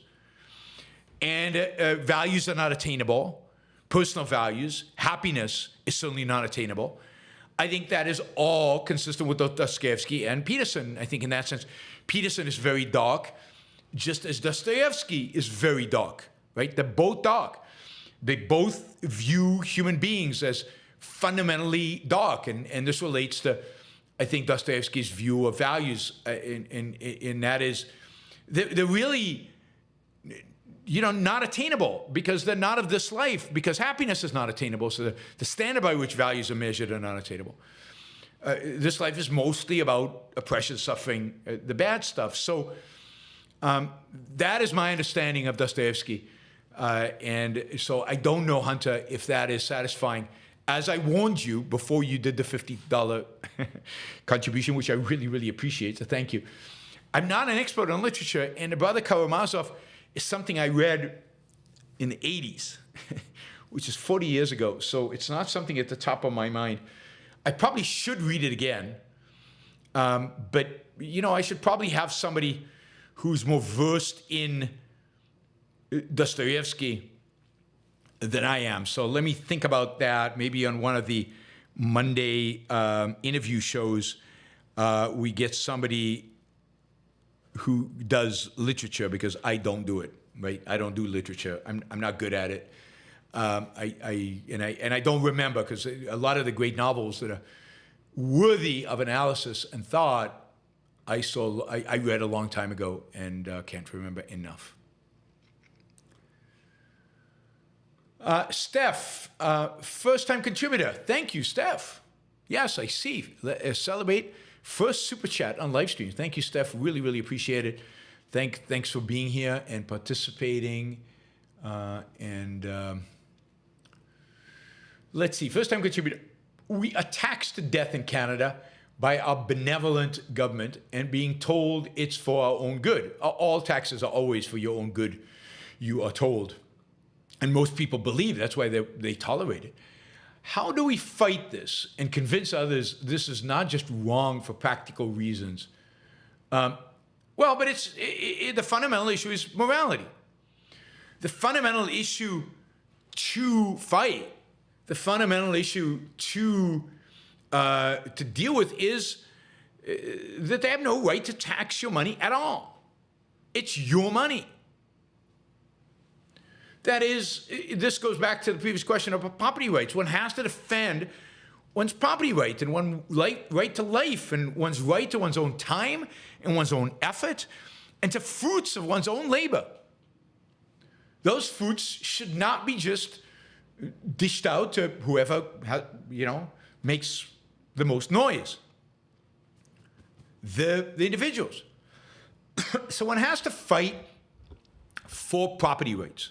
One has to fight for the value of the individual's life. One has to fight for the idea that taxes, particularly taxes like they are in Canada, are not moral. They inhibit human life. They are destructive to human life, to your life, but to human life broadly. and thus they are immoral, and they are theft. In the sense of, not theft in the legal sense, because legal sense is determined by your local government, but they are theft in the sense that nobody has a right to you. They are, in a sense that they are violations of your private property. And that's the only way to fight them on a moral basis. My life is mine. The products that I produce are mine. I need them in order to live my life in pursuit of my values and my happiness. And that is my fundamental, essential right. Keep your hands off. So you have to fight immorally. And convincing people who don't have any conception of individual rights and are not particularly good at thinking, certainly not thinking in principle, and thinking in terms of political principles, not just application, is very difficult. And it's much more difficult in Canada than it is in the US, because the US at least has the pretense, if you will, of caring about rights. It's in our Constitution. It's in our Declaration of Independence. Right? That is, you know, what I think is, that's why it's a little easier in the United States than it is in Canada, which doesn't have that tradition of rights, of individual rights. But Canada's gone a long way towards statism and banning individual rights, a long way in the last few decades. Don't know how we bring Canada back. There was a period there where it seemed like the Canadian Conservative Party was a little better. It was better than the American Conservative Party, than the Republican Party, because it was more secular. And it seemed like they had good free market people, and they kind of lost it. They didn't live up to their principles, and then the voters just turned against them completely. Jennifer, you can twist perception, reality won't budge. You can raise objections, I will be the judge and the jury. I'll give it due reflection, watching from the fence. I'll give the jury direction based on the evidence. Ooh, fence and evidence. That's a tough rhyme. That's a tough rhyme. But that's good. You can twist perception, reality won't budge. I love that. You can raise objections, I will be the judge. I like that too. And the jury, even better. I'll give it due reflection, watching from the fence. I'll give the jury direction based on the evidence. Fence evidence. All right, that's good. I like it. That's Neil Peart, by the way. You know, most quotes from Jennifer are going to be from Neil Peart. But, you know, he was good. He was good. He got important elements of the philosophy, and he managed to put them into rhyme and into song in a important way. Breed. It is my contention that the three pillars of Marxism are greed, envy, and power lust. Any thoughts? Oh, God. Well, I mean, it depends what you mean by Marxism. No, I don't think those are right. I mean, what would be the three pillars of Marxism? The three pillars of Marxism, one of them has to be determinism. You know, you can't have Marxism without the negation of free will, his whole view of history. Marxism is a view of history, ultimately, and a view of a future. It's not even a view for activism, because according to Marx, history is inevitable. Whatever happens in the future is inevitable. So it has to be determinism, altruism. And I don't, you know, intellectually, I don't think it was power lust. I don't think Marx was motivated by power lust. I think he was motivated by envy, possibly. He was certainly motivated by hatred.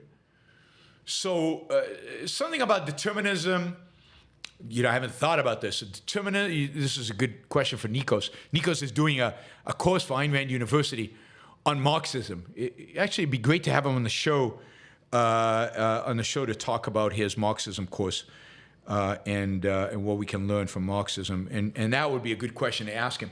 But altruism has to be there. Determinism has to be there. And hatred, envy, something like that has to be in there. That's the best I have. Now, when it comes to Marxists, particularly today, you might be right. I don't like to use the word greed in that way.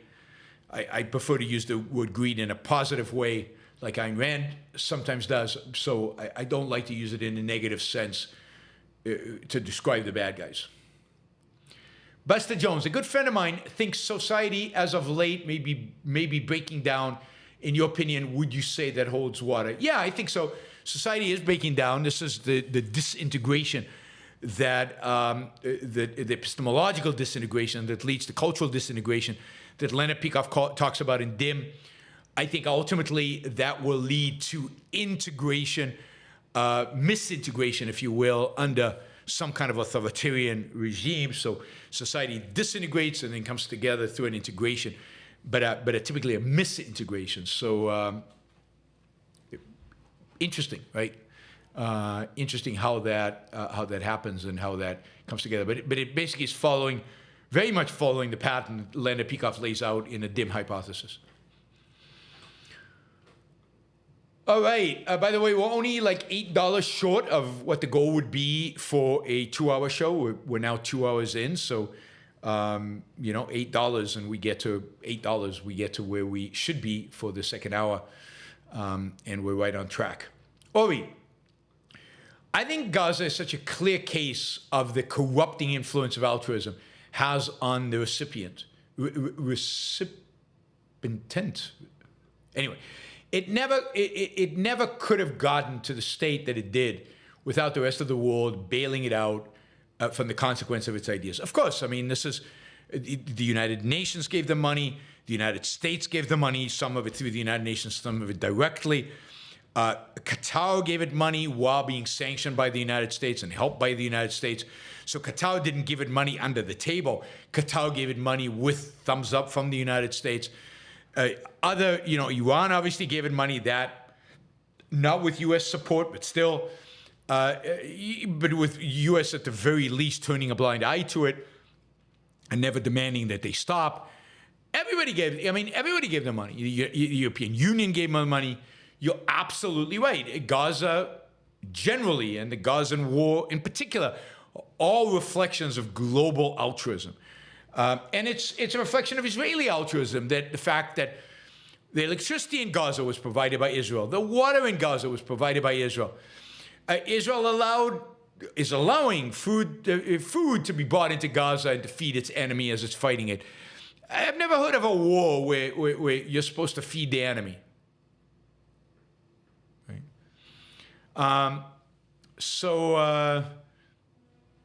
It's Gaza is a great, and I said this the other day, that foreign policy gives you some of the starkest, best illustrations of altruism. Some stuff happens internationally that you would never imagine would happen domestically, right? So I agree completely. Horrific state of the world, horrific state of Gaza, horrific state of the war, all a consequence of altruism. And in Israel, it's still fighting an altruistic war. Hunter, again, thank you, Hunter. Really appreciate this. 2 $50 questions. This is amazing. He says, do you have a copy of Folio Society's edition of Atlas Shrugged, illustrated by Barbusa Sisters? It is a fine production. Curious if you've seen them. What do you think about the illustrations? Yeah, I have seen. I don't have one. I've never invested in fine books, but I don't really have one. But I've seen it. It is beautiful. First of all, the leather, the binding, just a gorgeous production. I like the illustrations. I mean, they're not my favorite in the world, but I like the illustrations, and it's just a beautifully made piece. Again, you're asking me these difficult questions, Hunter. I wish I had it in front of me, and I could look at an illustration and comment on particular illustrations as we went along, but I'm pretty sure I don't have it. No. I have a special copy of a book, but it's not that. I think I have Anthem. Anyway, Gorgeous. I've just never, not something I've invested in. And the paper, as Christopher says in the chat, won't deteriorate. So it's asset-free, it's really high quality. I'm really glad that they did it and that it's available and people can purchase it and have it because of the value it represents. I'm trying to see, I had one of these leather-bound books of Ayn's, and I can't remember which one I have. Now I don't know where it is. Okay, I will look for it. When we go off, I'll look for it, of what I have, and I'll let you guys know. Thank you, Hunter. Really appreciate the support. All right, Eric. 6 Americans held hostage, and Biden denies arms to our allies fighting them. Jihad Joe has to go. Holding my nose, voting for Trump. This is evil. Yeah, I mean, I get it. I get it. I'm you know, it's voting for Biden is impossible, and I very much hope, I would pray if I thought that would help, but I very much hope that if Trump gets elected, you'll get something better and different, and we don't get something worse. But I don't have any problem with people voting for Trump, or don't have much of a problem with people voting for Trump. I have a problem with people defending Trump. I have a problem with people claiming Trump is playing 4D chess when he's just a moron. I have a problem people denying that Trump lies, or denying that Trump is authoritarian, or denying that Trump is a moron.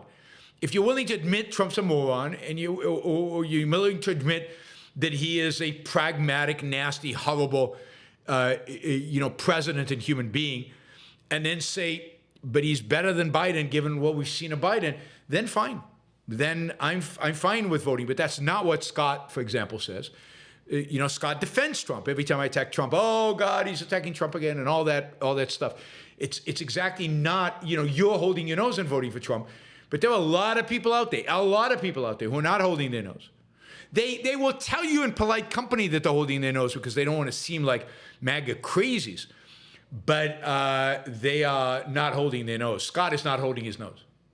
Scott is, even if you won't admit here in the chat, he's admitted this in the past, Scott is excited about voting for Trump. He preferred DeSantis, but he's excited about voting for Trump.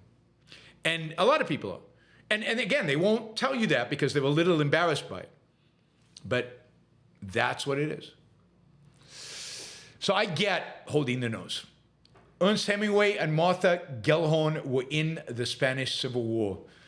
God, there's another author that his name doesn't come to my mind. I will look it up. I will get back to you. I don't know Martha Gellhorn, which is interesting. But there were quite a few literary figures and artistic figures. And I mean, it was a rallying call, supposedly for everybody who was, George Orwell was there, a number of people have said in the chat. It was a rallying call for everybody who was anti-fascist. Sadly, they were fighting for kind of a really a communist-supported opposition to fascism. So it was. I guess Scott would have fought with what's his name, the dictator, who gone and volunteered because it's anti-woke. But so so the Spanish Civil War brought out a lot of intellectuals, a lot of artists fighting against Franco. But many of them motivated by kind of a real belief in communism, at least socialism. Apollo Zeus, will you be watching the Eurovision Song Contest final, and voting can be done online tomorrow? No, I have no interest in Eurovision. I stopped watching Eurovision years and years and years ago, even before I left Israel. The music is about as bad as you can get in pop. It's bad pop. I think the last good song at the Eurovision was Waterloo by ABBA. It's just not that interesting, and I don't like it. I don't particularly like the music. It's a big production. The big production values are questionable. Yep. All right.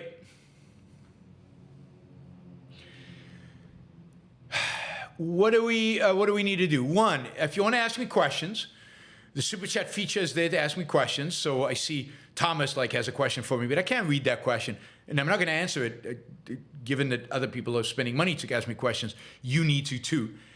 I'm going to answer Ori's question in a minute, and then I'm going to say some stuff on honesty and particularly honesty in business. We will see how long we go will depend, I guess, on how many more questions you guys ask. Happy to answer them. Happy to go for as long as we need to either, to get to our goal for a third hour or to get our goal a third hour or to answer everything you have to ask and say everything you have to say. All right, Ori gets the last question, I think, in this round. You mentioned the other day that the doctrine of Christianity is worse than Islam, but Islam is more primitive. Can you expand on that? Isn't Islam more violent? Oh, God. I mean, Ori, I don't know, this deserves a whole show, right? Because I think it deserves a whole show. And it depends on, of course, what do you mean by worse? In what way is something worse? And what I mean by worse is this. What it does to the human soul. So let's say you embrace Christianity or you embrace Islam. Not in the modern formulation of Christianity, but if you embrace Augustinian Christianity, you embrace Christianity at its intellectual height, right? Then Christianity is about you denying sex, rejecting sex, causing pain to yourself. It's about, rejecting wealth and living in poverty. It's about sacrificing for the poor and sacrificing for those who have nothing, right? Mother Teresa embraced this. There are plenty of people who embrace this form of Christianity today. But again, not today. If you embraced it in the past, when before Christianity had been secularized, if you embraced it in the Middle Ages, in the Dark Ages, Middle Ages, Christianity, meant relishing poverty, at least as an intellectual, right? And, a lot of it, and it often embraced going on crusades. That is, picking up a sword and getting on a horse and going to slaughter some pagans. I mean, there were crusades all over Europe, not just a crusade to vanquish the Muslims in Palestine, what was then Palestine. There were crusades in Northern Europe to kill the pagans in Scandinavia and in other parts of Northern Europe. There were crusades who slaughtered people in Germany. There were crusades that ultimately, traveled through all of Eastern Europe down into Turkey and to the Holy Land. The Crusaders slaughtered people left and right, not as many as Muslims, because the Crusaders were a lot weaker than the Muslims. So it's not that Christianity was less violent. It was weaker, so it couldn't be as violent, couldn't manifest itself as violence. So Christianity has this combination of hating wealth, hating usury, hating capitalism, or any element of capitalism like banking, hating success, hating self-esteem, hating pride, and embracing poverty and embracing, and rejection of sex and all of that. And now, granted, I'm going to do a little spin here of Islam, which is much more favorable than really it should be, because Islam is a nasty, horrible religion. But Islam doesn't come at it from the perspective of weakness and humility and groveling and, just consistent altruism that is consistent with a philosophy that came about, i.e. Christianity, through poverty. Islam is a religion, like it or not, that celebrates wealth, celebrates commercial success. Muhammad was a trader, a successful trader, made money. It celebrates sex, not if you're a woman, but certainly if you're a man. More of it, the better. There's no celibacy in Islam, which is a big plus in my book. Celibacy is one of the nastiest, most horrible, most disgusting things one can think of for a human being. It's a warrior religion, but that brings a certain level of self-esteem, a certain level of confidence, of conquest. I'm not kidding about celibacy. I'm serious about celibacy. I mean, just on the basis of celibacy, Christianity is an evil religion to the extent that it encourages it. I've told you what I think about sex and not having sex before marriage and all of that. Islam celebrated wealth, again, celebrated trade, has a lot less restrictions on wealth. It doesn't have harder for the rich man to get into heaven than the camel to go through the eye of a needle. That isn't in Islam. Not allowing lending interest is something that the Muslims got from the Christians. The Catholic Church didn't allow the lending of money for interest until the very late 19th century. And even then, its arms had to be twisted, and it was very difficult to do. And Luther and Calvin were very, very anti-money lending. You can read about that in my essay on the history of usury.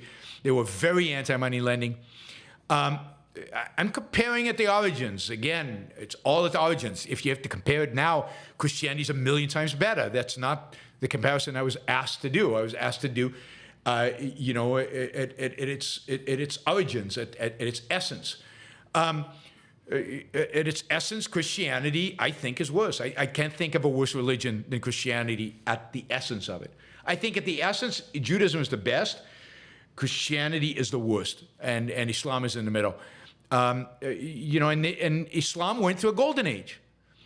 And during that golden age, it's when it went through something like the Renaissance for the Christians, where they had the best libraries, where they had the best scientists, where they blew away anything that the Christian world was doing. They were open to new knowledge. They took the Indian numerical system from India and brought it to the West. They celebrated Greek plays. They have a problem with art, which the Jews have as well, which is you're not allowed to. They take the Ten Commandments seriously, which the Christians don't. You're not allowed to make images. So they take is it the first commandment? They take that seriously. So they have a problem with sculpture, but they didn't have a problem with the plays and a lot of the other art. I mean, the Islamic Golden Age is truly golden. It's truly amazing, particularly in comparison to what was going on in Europe at the same time, what was going on in the Christian world at the same time. The Muslim world was centuries ahead of the Christian world, and indeed, the Christian world would have never really recovered, not as fast as it did, from Christianity, if not for the Muslim world preserving the writings of Aristotle and other Greeks and preserving a certain spirit that involved. So, there's just no question that at its root, at its base, there is no worse religion than Christianity.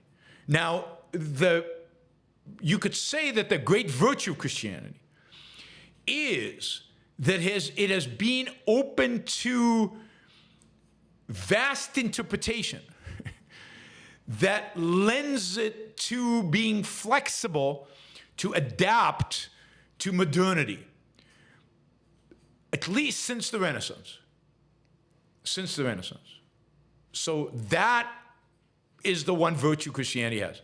It adapts. And what happened with Islam is that it refused to adapt. It got stuck. And the Golden Age happened, and once the Golden Age really contradicted the nature of Islam, they went with Islam, they rejected the Golden Age, and they moved on. So Christianity is more flexible, Islam is less. That's the best about Christianity I can say. I see very little, if anything, of value, virtue in Christianity beyond that willingness to adapt. I think it comes from the fact that the Catholic Church, I think two things interesting. I don't know, this is not on topic, but two things interesting. One is the Catholic Church was interested in power, and because they were interested in power, they were they were willing to adapt to whatever would ultimately give them power. So that's the Catholic Church. The Protestant Church, what's interesting about the Protestant Church is because the Protestants had such a low view of this world, they didn't care what people did. I mean, Luther literally says, what you do in this world doesn't really matter. Who cares? Right? So you want to do usury? Do usury. You want to be greedy? Be greedy, because it doesn't matter. Because only thing that matters is the afterlife. And you're all predetermined whether you're going to go to the afterlife or not. So kind of do what you want, which was his attitude towards economics. And that, I think, opened up Northern Europe to embracing kind of a individualism that turned out to be anti-Christian in ways that Southern Europe couldn't because it was Catholic, and maybe Islam couldn't because it was more dogmatic. All right, more questions are coming in. You're not going to let me get to the topic today, but I'm eager to get questions, particularly if they're $20 and $50. Andrew, collectivists like Dugan are anti-free will, implicitly or explicitly.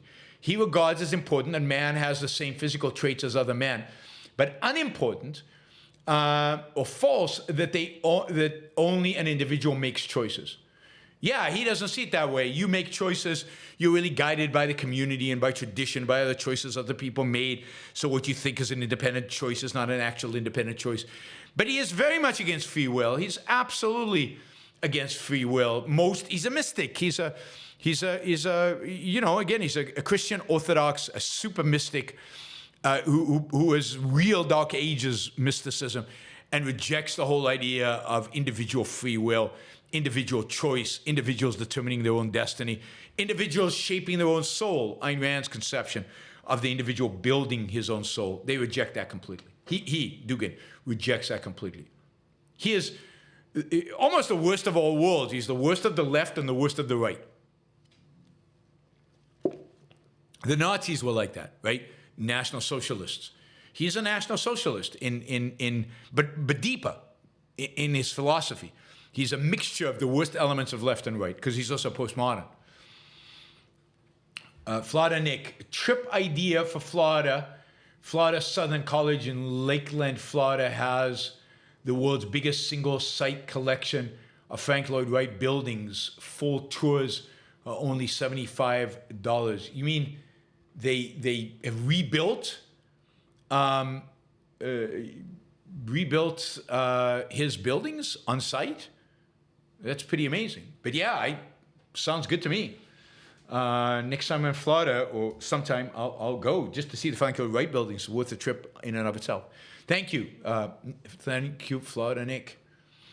Ryan, in Winning the Unwinnable War, it states how extreme little Muslim nations translate or read any books compared to the West, except for, of course, for the Quran, and how few scientists they have, etc. Absolutely.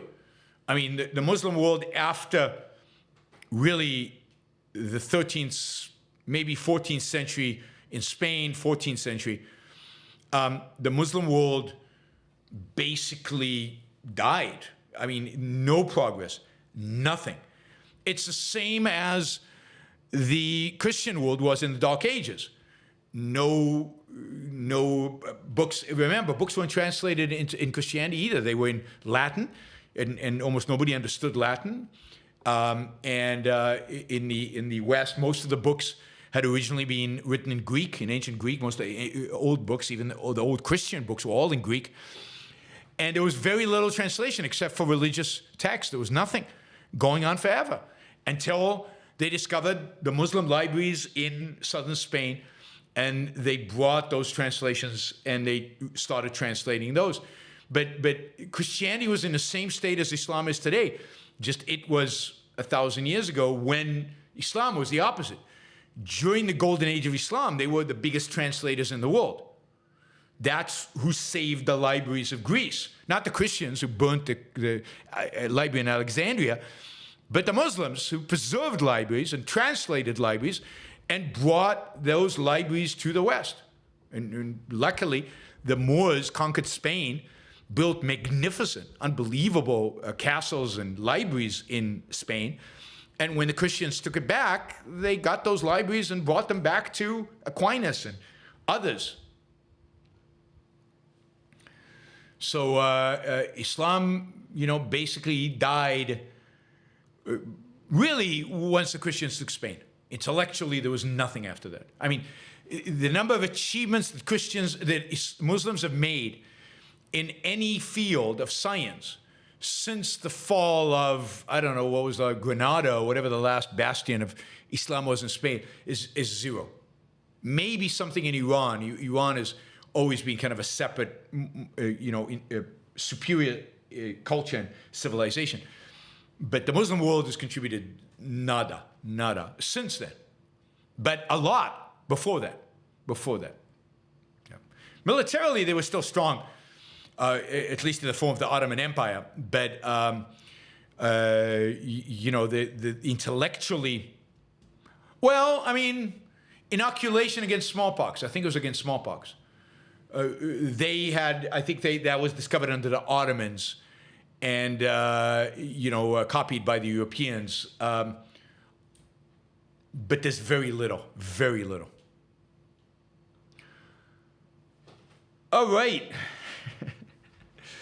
I guess this is the challenge. I share with you my travails with regard to format and content and stuff like that of the show, and maybe I shouldn't, because then some people in the chat use it to be obnoxious. But the challenge is that now, 2 hours and 16 minutes in, to start a new topic, right, in a sense, is a challenge. This is what, maybe I really do need to think about format and how to do this a little differently. But it is a challenge now to talk about something completely different.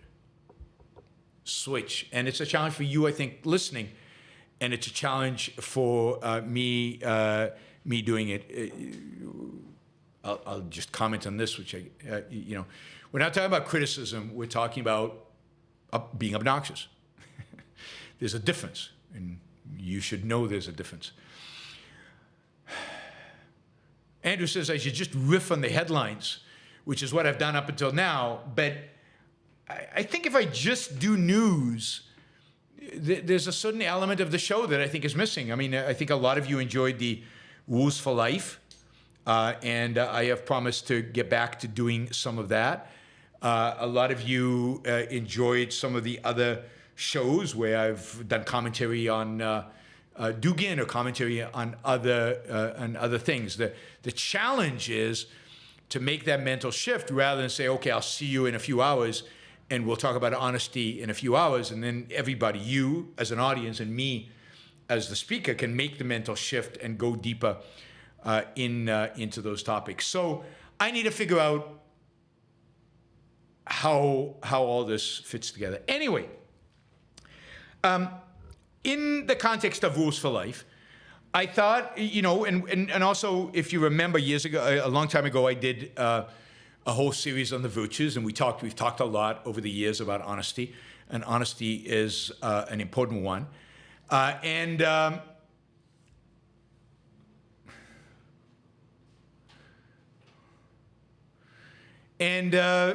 I thought, and somebody came up to me with a question this last week, one of the supporters, the monthly supporters of the show, with a business question that amounted to, in a sense, how truthful should I be with the supplier, right? How truthful do I need to be in business? Or there's a context in which you could understand this as how honest should I be in business? But of course, truthfulness with supplier employees or whatever is a particular application of honesty, but it's not the core and essence of honesty. So let's talk about what the core and essence of honesty are. And I'm happy, again, to take questions on this of particular circumstances, particular cases, what honesty means from personal life, business life, or whatever, or questions about anything. We do have about $150 to go to make the last piece for the third hour, but we've got plenty of time to reach there. So first, what is honesty? Honesty and objectivism is a commitment to facts. It is a commitment to reality. It is a commitment when thinking, when being rational, which is, of course, the primary virtue in objectivism. It is a commitment to doing that on the basis of reality, on the basis of facts, on the basis of evidence. So being truthful, the most important thing about being truthful is to be truthful to yourself in everything, but in your thinking. Your thinking is your means of survival. Your thinking is your means by which you achieve your values. Your reason, your rationality is the way in which we engage with the world, and we engage in problem solving, and we engage in interaction with others, but we engage in pursuing values. Then honesty is just one, taking a look at that from a particular perspective. Remember, honesty says, when thinking, when being rational, only the facts. Feelings are interesting, they're important, they tell you a lot about yourself. They're not telling you about the world out there, they're telling you about you, your reaction to the world out there. Know where your feelings stand. Honesty means think. It's a devotion to the facts, a devotion to reality. And of course, that is an essential characteristic, honesty in that sense, essential characteristic of business. Business requires constant analysis of changing circumstances, of facts. Businesses usually get into trouble when they place emotion, gut feeling, instinct above reality, above facts, above what's actually going on. Wes, thank you. Really appreciate the support. Businesses often even cases of business fraud, and I'm not talking about Bernie Madoff, but I'm talking about, like, in the old days, I don't know if some of you might remember WorldCom. How does business fraud often happen? Business fraud often happens not because somebody sits down and says, like Bernie Madoff did, I think, how can I steal money from my friends? How can I steal money from people? How can I get the money from my shoulders and run away? Business fraud usually happens when a CEO, when a CEO says to himself, yeah, the numbers this quarter were not so good. If I report the numbers were not so good, my stock price will go down, and a lot of the plans that I have, I won't be able to execute on them. And I know, deep down in my gut, I feel it. This quarter is just a blimp. This quarter is, not real. We're going to recover so much next quarter. We're going to do amazing next quarter. This sounds like Donald Trump now. We're going to have a fabulous, an amazing, the best quarter ever next quarter. So, look, this is what I'm going to do. I'm going to fudge this quarter's numbers so that the market doesn't overreact, right? Because it's going to overreact. Because, right, in the past, I've always reported great numbers. So I'm going to fudge them this time. Not to worry. So this time, I'll report numbers that are a little higher, on the plus side, a little higher than they really were in reality. Next quarter, when I blow through the numbers and I get amazing numbers, I'll report it a little lower. On an average, I'll be just right. I'm not lying. I'm just fudging a little bit, but it's okay. I'll fix it next time. And this happened all the time, right? So what happens next time? You fudge it. You report false numbers. The market says, oh, good. Things are still good at this company. Next quarter happens, and things don't get better. You don't have a blowout quarter. You don't have an amazing quarter. So now, you're going to have to, if you report the truth, it's going to look even worse, because you're going to have to restate last quarters or take into account what happened last quarter and this quarter. Now you've got a much bigger. So So you say, yeah, this is all temporary. So it's taken more than one quarter to fix, but this is temporary. There's no question. We'll fix this. So I'll fudge one more time. Last time, I promised to myself, last time, next time. So they fudge again. And you can imagine this happens once, twice, three times. And at that point, it's so big that you can't hide it. And the market loses all trust in you.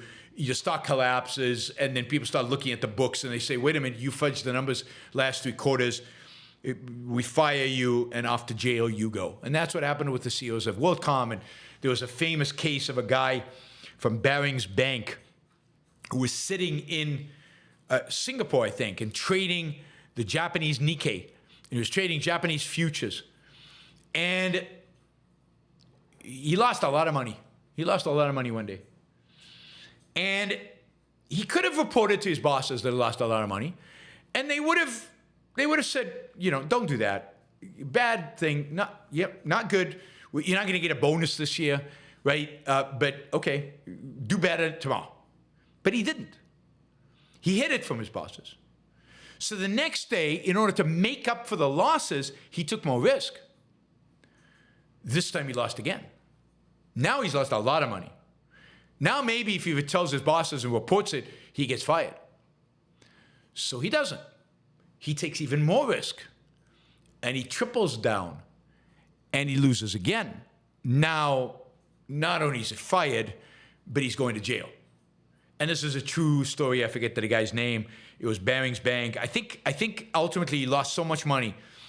It doesn't take long for you to lose a lot of money. I think you lost so much money that that the whole company, this is an old British investment bank, the whole company went under.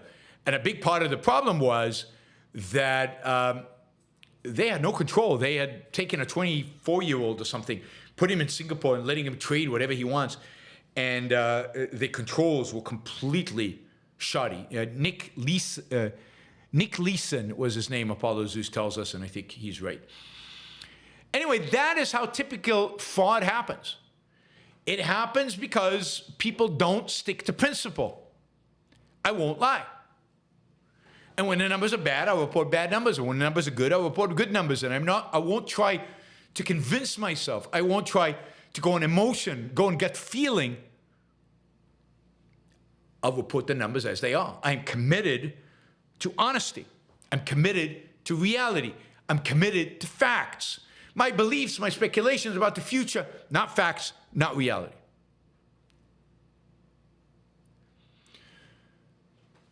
So, you know, this is what, again, honesty means, a brutal acceptance of the facts.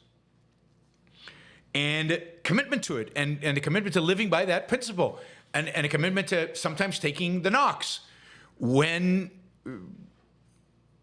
in the short run, when living to such a principle, you know, when it involves taking those knocks, taking a hit. So,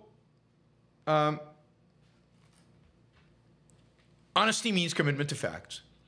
Now, what about in how we deal with other people? And this relates also to, again, in a personal life. Why is lying bad? Well, lying bad is because misrepresenting facts in the world out there hurts your ability, hurts other people's ability to think rationally, and therefore to properly trade, properly interact in a productive way. Lying to other people is faking reality to other people, which is just as bad as faking reality to yourself. And it has awful consequences like the ones I just described. You land up committing fraud and you go to jail. So lying is a faking of reality. Now, people say there's such a thing as white lies. There are certainly circumstances in which there are supposedly white lies, but you know, it really is dangerous as we expand what a white lie is. Now, it's true that when for a lot of couples, when your wife asks you if she looks fat in this dress, it's true that for most couples, that's just a game. It's a dance. Nobody's expected to tell the truth. It's no different than playing a board game where you're not expected to tell the truth, right? But sometimes your wife is serious. She doesn't want to look fat in the dress. And she's looking for real advice. And telling her, yeah, you should probably change to something else is not a bad idea. And as a husband, you better figure out which is which. It might be a trap, but I view it more as a game. But, you got to be upfront. You got to figure it out and figure out when is it a game, when is it the truth required. That takes experience and time, right? I'm not a big, while I think there are such things as white lies, I think the main white lie is when somebody asks you something and it's none of their business. And it's, in the context, it's not polite to say it's none of your business. When somebody asks you, suddenly, when somebody's trying to steal a value from you, they don't deserve the truth.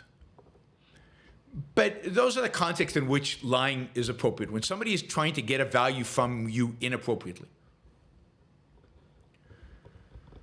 But other than that, interactions with other people should be honest. That is fact-based. Now, does that mean that you should tell everybody everything? That is, that should you, in negotiating with your supplier, necessarily say to the supplier, all right, this is what I'm going to pay for it, and that's it? Oh, does it make sense for you to leave room for negotiation?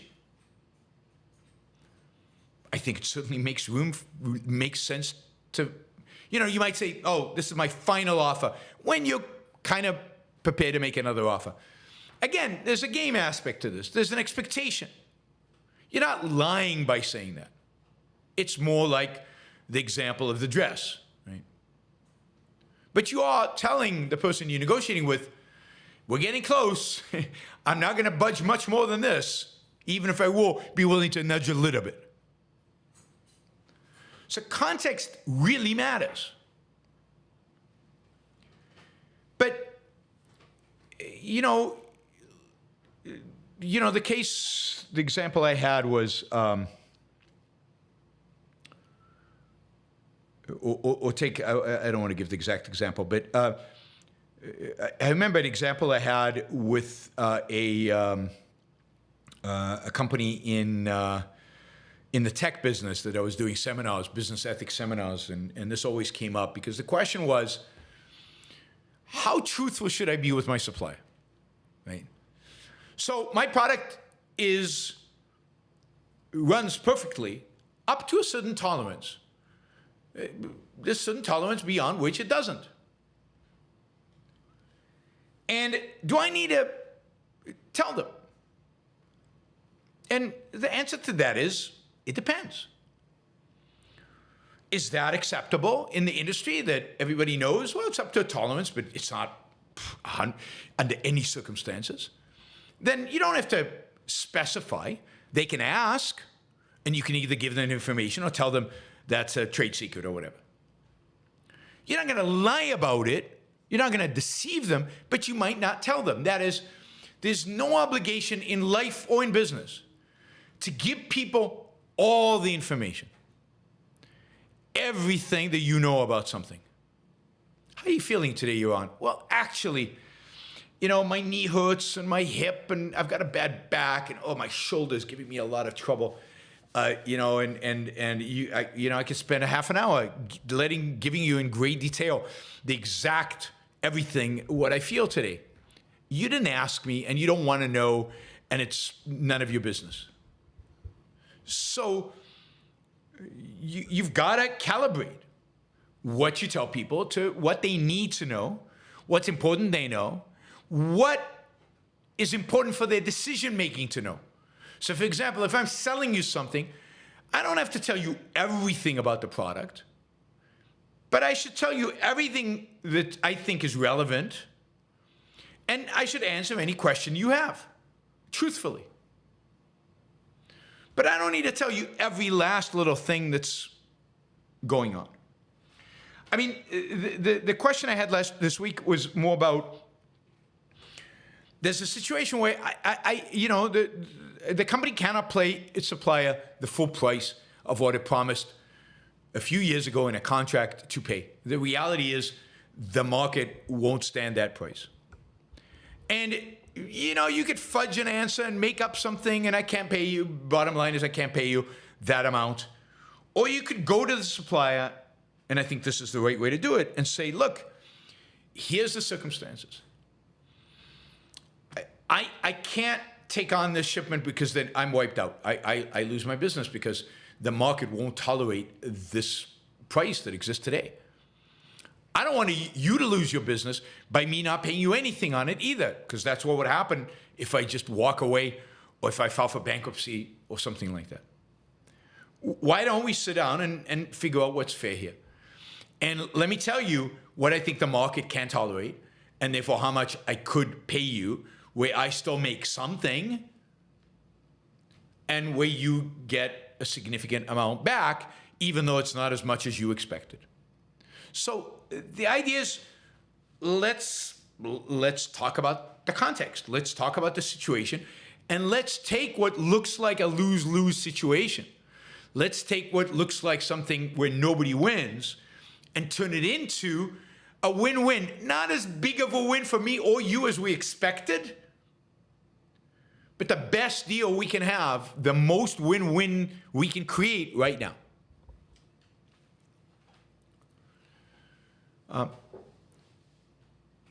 And I think that is the right approach to take. That is, be upfront. Be open about what's going on. Be communicative on that which is related to this particular transaction. I don't believe in buyer beware. I mean, there's a sense in which that's true, but a buyer who asks questions should get truthful answers. And if you're going to lie to a buyer, you're being dishonest, and you will ultimately go out of business. You will actually lose in the end. You will create a lose-lose situation.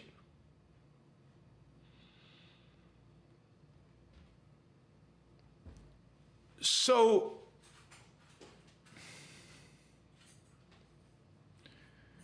honesty should always play a role. And honesty, and it should be in context. That is, when interacting with other people, the amount of information you provide them should depend on the particular context that's involved, particular situation, what's at stake, and what is needed to know. What's that term in intelligence? Need to know, on a need-to-know basis. Yeah, what do they need to know? And what they need to know should be provided accurately and without any question. And even if, by the way, even if that information would lead you to a short-term loss, you will gain in the long run. You never gain in the long run by lying and cheating and deceiving. You don't gain long run financially, and you don't gain long run spiritually. So figuring out how to create win-win situations with honest communication with suppliers, the same as employees, right? You expect certain things of employees, or you expect a certain future. You want to be able to be as upfront as you can be. You can't reveal information that is not appropriate to reveal about what is going on, or about the plans for the future, but you want to give them enough heads up so that they are motivated and they think that they are part of the venture. The same with customers, the same with suppliers, the same with the entire supply chain that you're engaged in. Everybody should get the relevant information. The relevant information should always be truthful. It doesn't always have to be complete, because completion might not be relevant, or completion might subvert what you and they are trying to do. So it's not always easy to figure out where that line is. But when you cross it, it's pretty clear. And warning signs should be, warning lights should be going off, and warning signs in your head should be going off, and you should be distressed and you should be worried. When you get to the point where, oh no, I crossed the line, that's not good. Something bad is, that's really not good.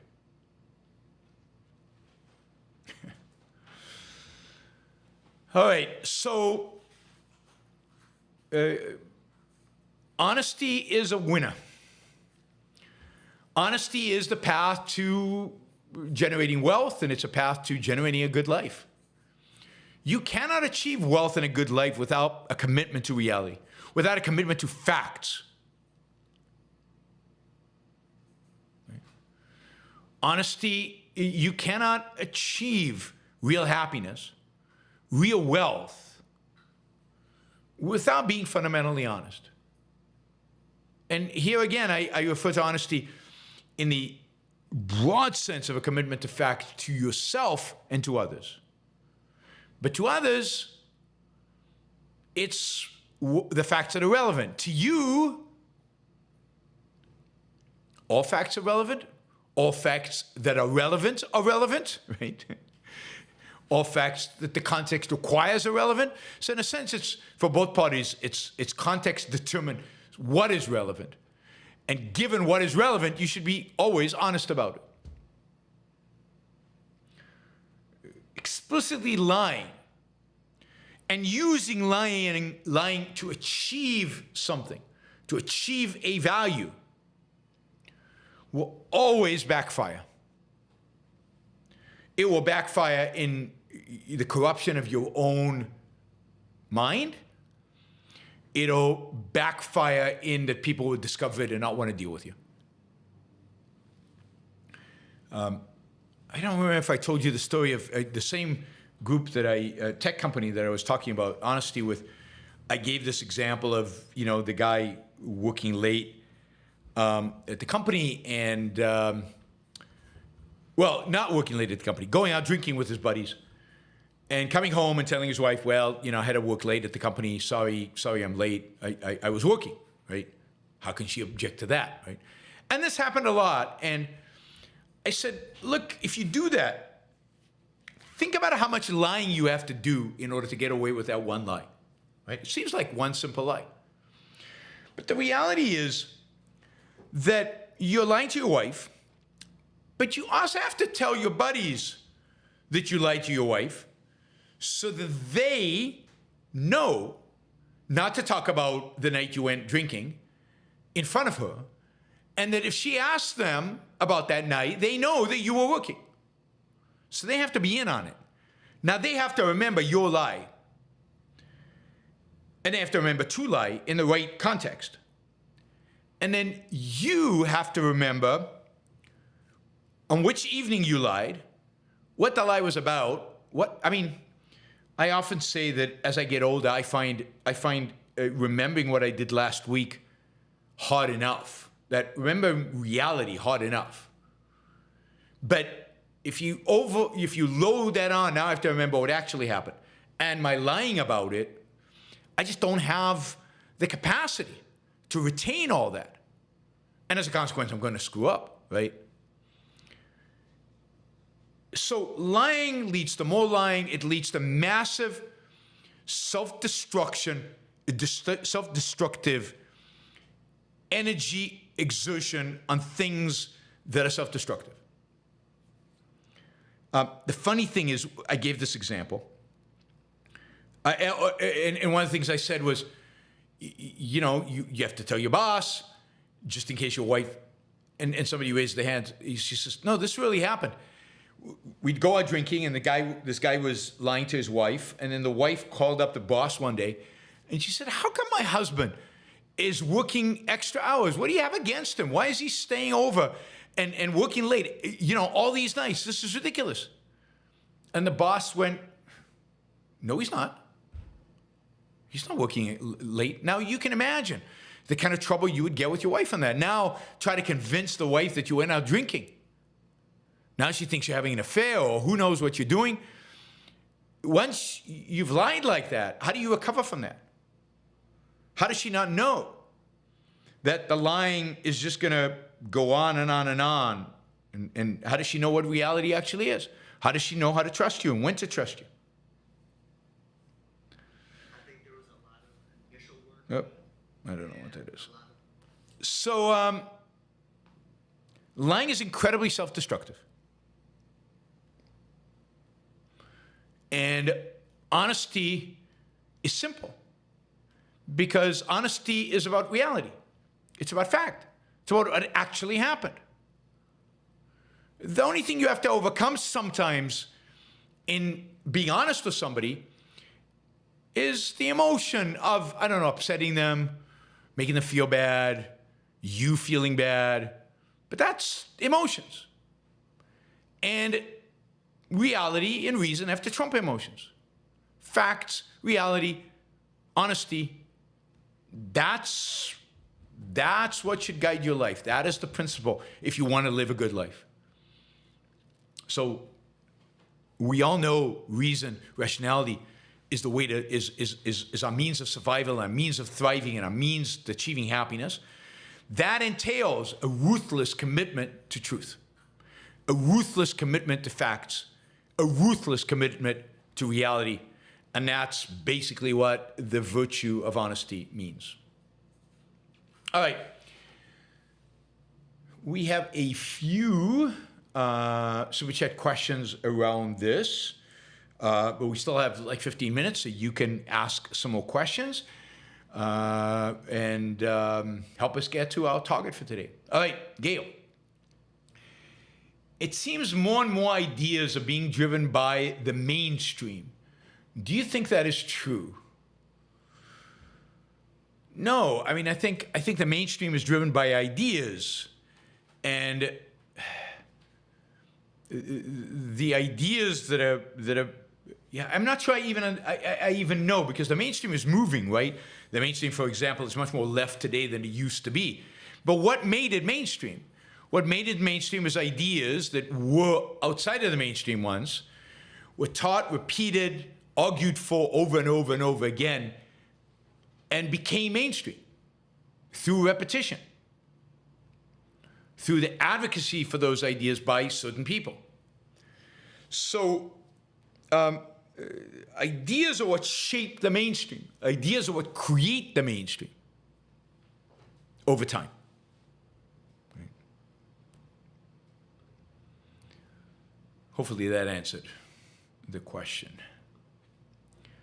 Let's see. Andrew. Some business people underestimate how powerful it can be to tell the truth about bad news. They fear reputational harm, but it often garners respect. Yeah, I mean, think about Tylenol. Was it Johnson & Johnson owns Tylenol? Somebody owns Tylenol. And there was this case of a few bottles of Tylenol being poisoned, and people were afraid. And what Tylenol did is it announced that this had happened. It didn't try to hide it, didn't brush it under its thing, and recalled all the Tylenol for all the stores, costed millions of dollars, but it gained huge reputational capital as a consequence. And I think you're absolutely right. If your reputation, if you gain reputation as being honest, as telling your customers the truth, as acting in their interest and your interest in a win-win kind of relationship. I mean, ultimately, Johnson & Johnson, I think, did this, whoever, gained huge advantage. Even though they lost millions here, they made millions over here in the long run because they were honest, because they did what was right, because they did, and people saw that they did what was right. So absolutely, you gain huge benefit from the reputational capital. And when people discover that you withheld the bad news, you gain huge, a negative shock, negative sentiment from the fact that you withheld the bad news. It's better to get the bad news out there and over and be upfront with it and honest with it than to hide it, even if it feels more comfortable to hide it. You don't go by feelings. You don't act based on feelings. Andrew says, an important aspect of virtue of honesty is self-esteem. It is not just being caught that hurts. You do psychological damage to the integrity of your self-esteem. Many think self-esteem is mystical, but Rand firmly didn't. Yeah, I mean, self-esteem comes from, among other things, or maybe most importantly, self-esteem comes from achieving your values. Which values are most important to achieve? The most important value to achieve is a moral value, or living by your virtues. That's what it means to be moral. That's what it means to be, in your own mind, a good person. And that's the main thing that gives you self-esteem. I'm a moral person.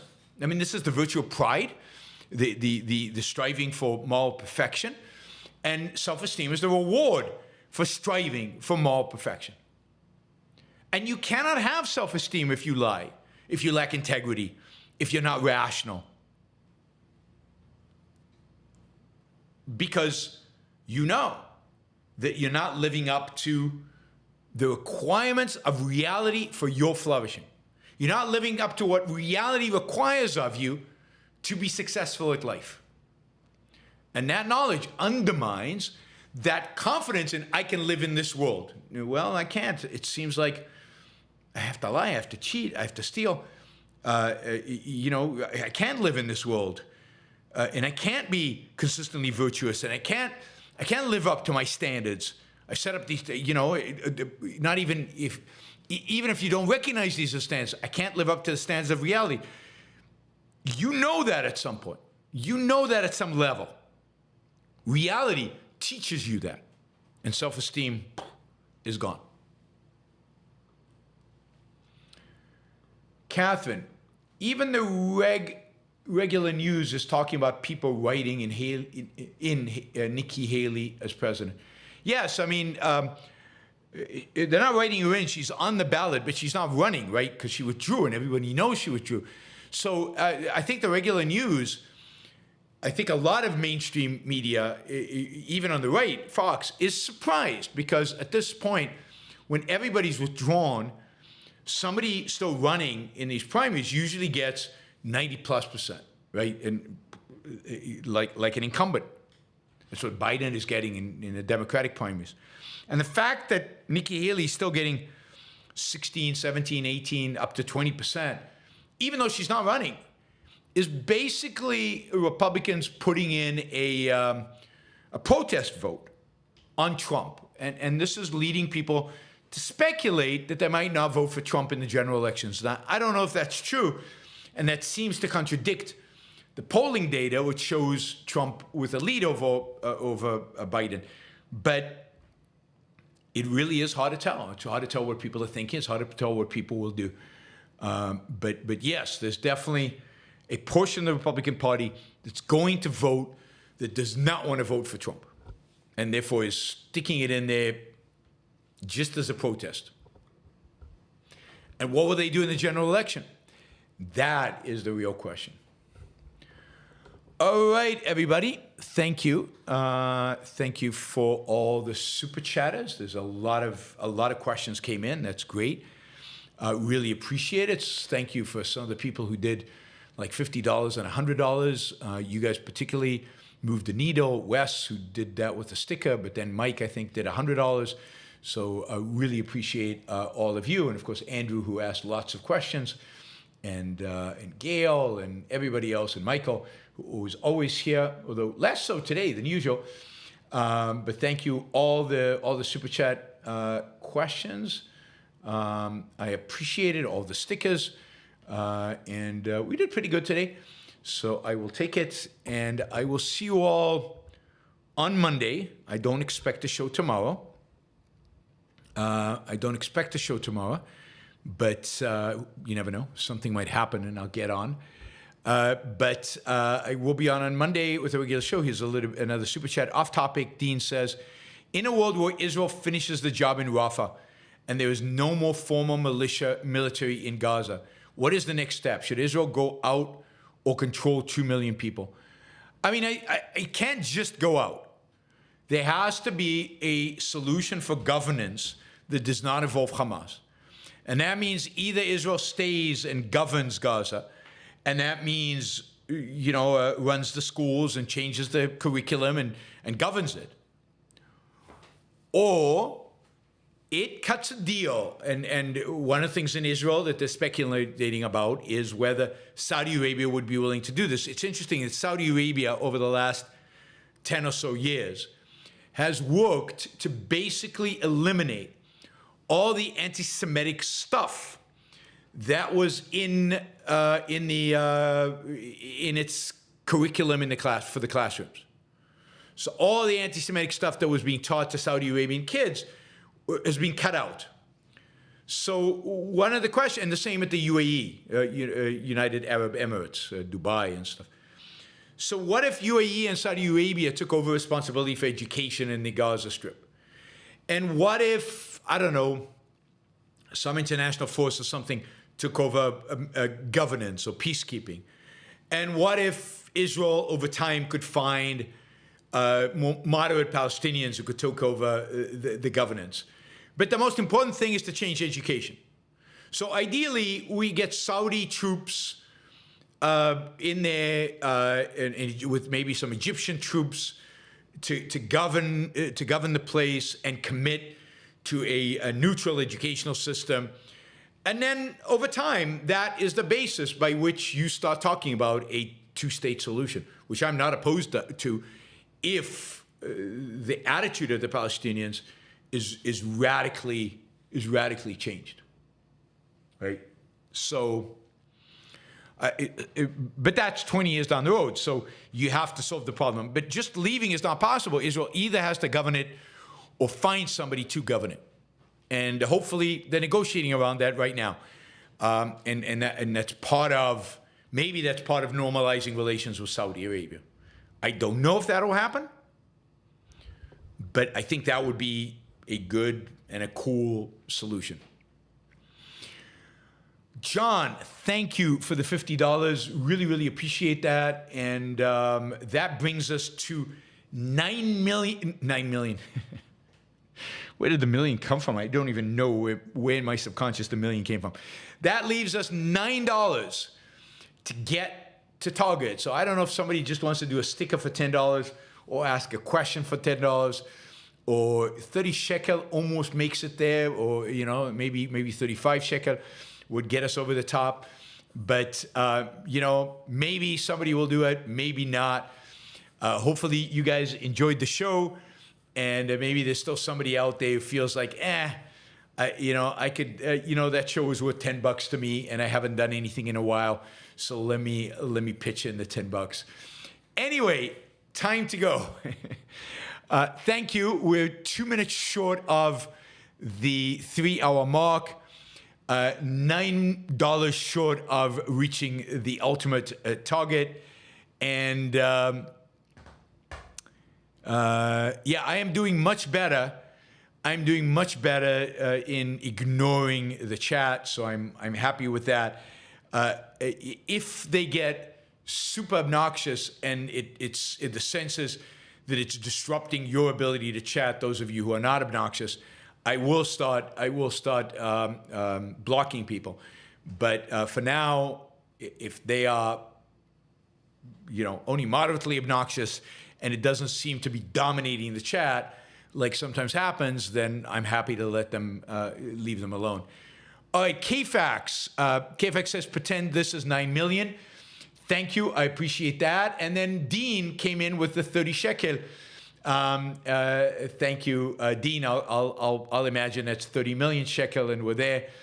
Thank you, guys. Really, really appreciate it. And I will see you all on Monday. Bye.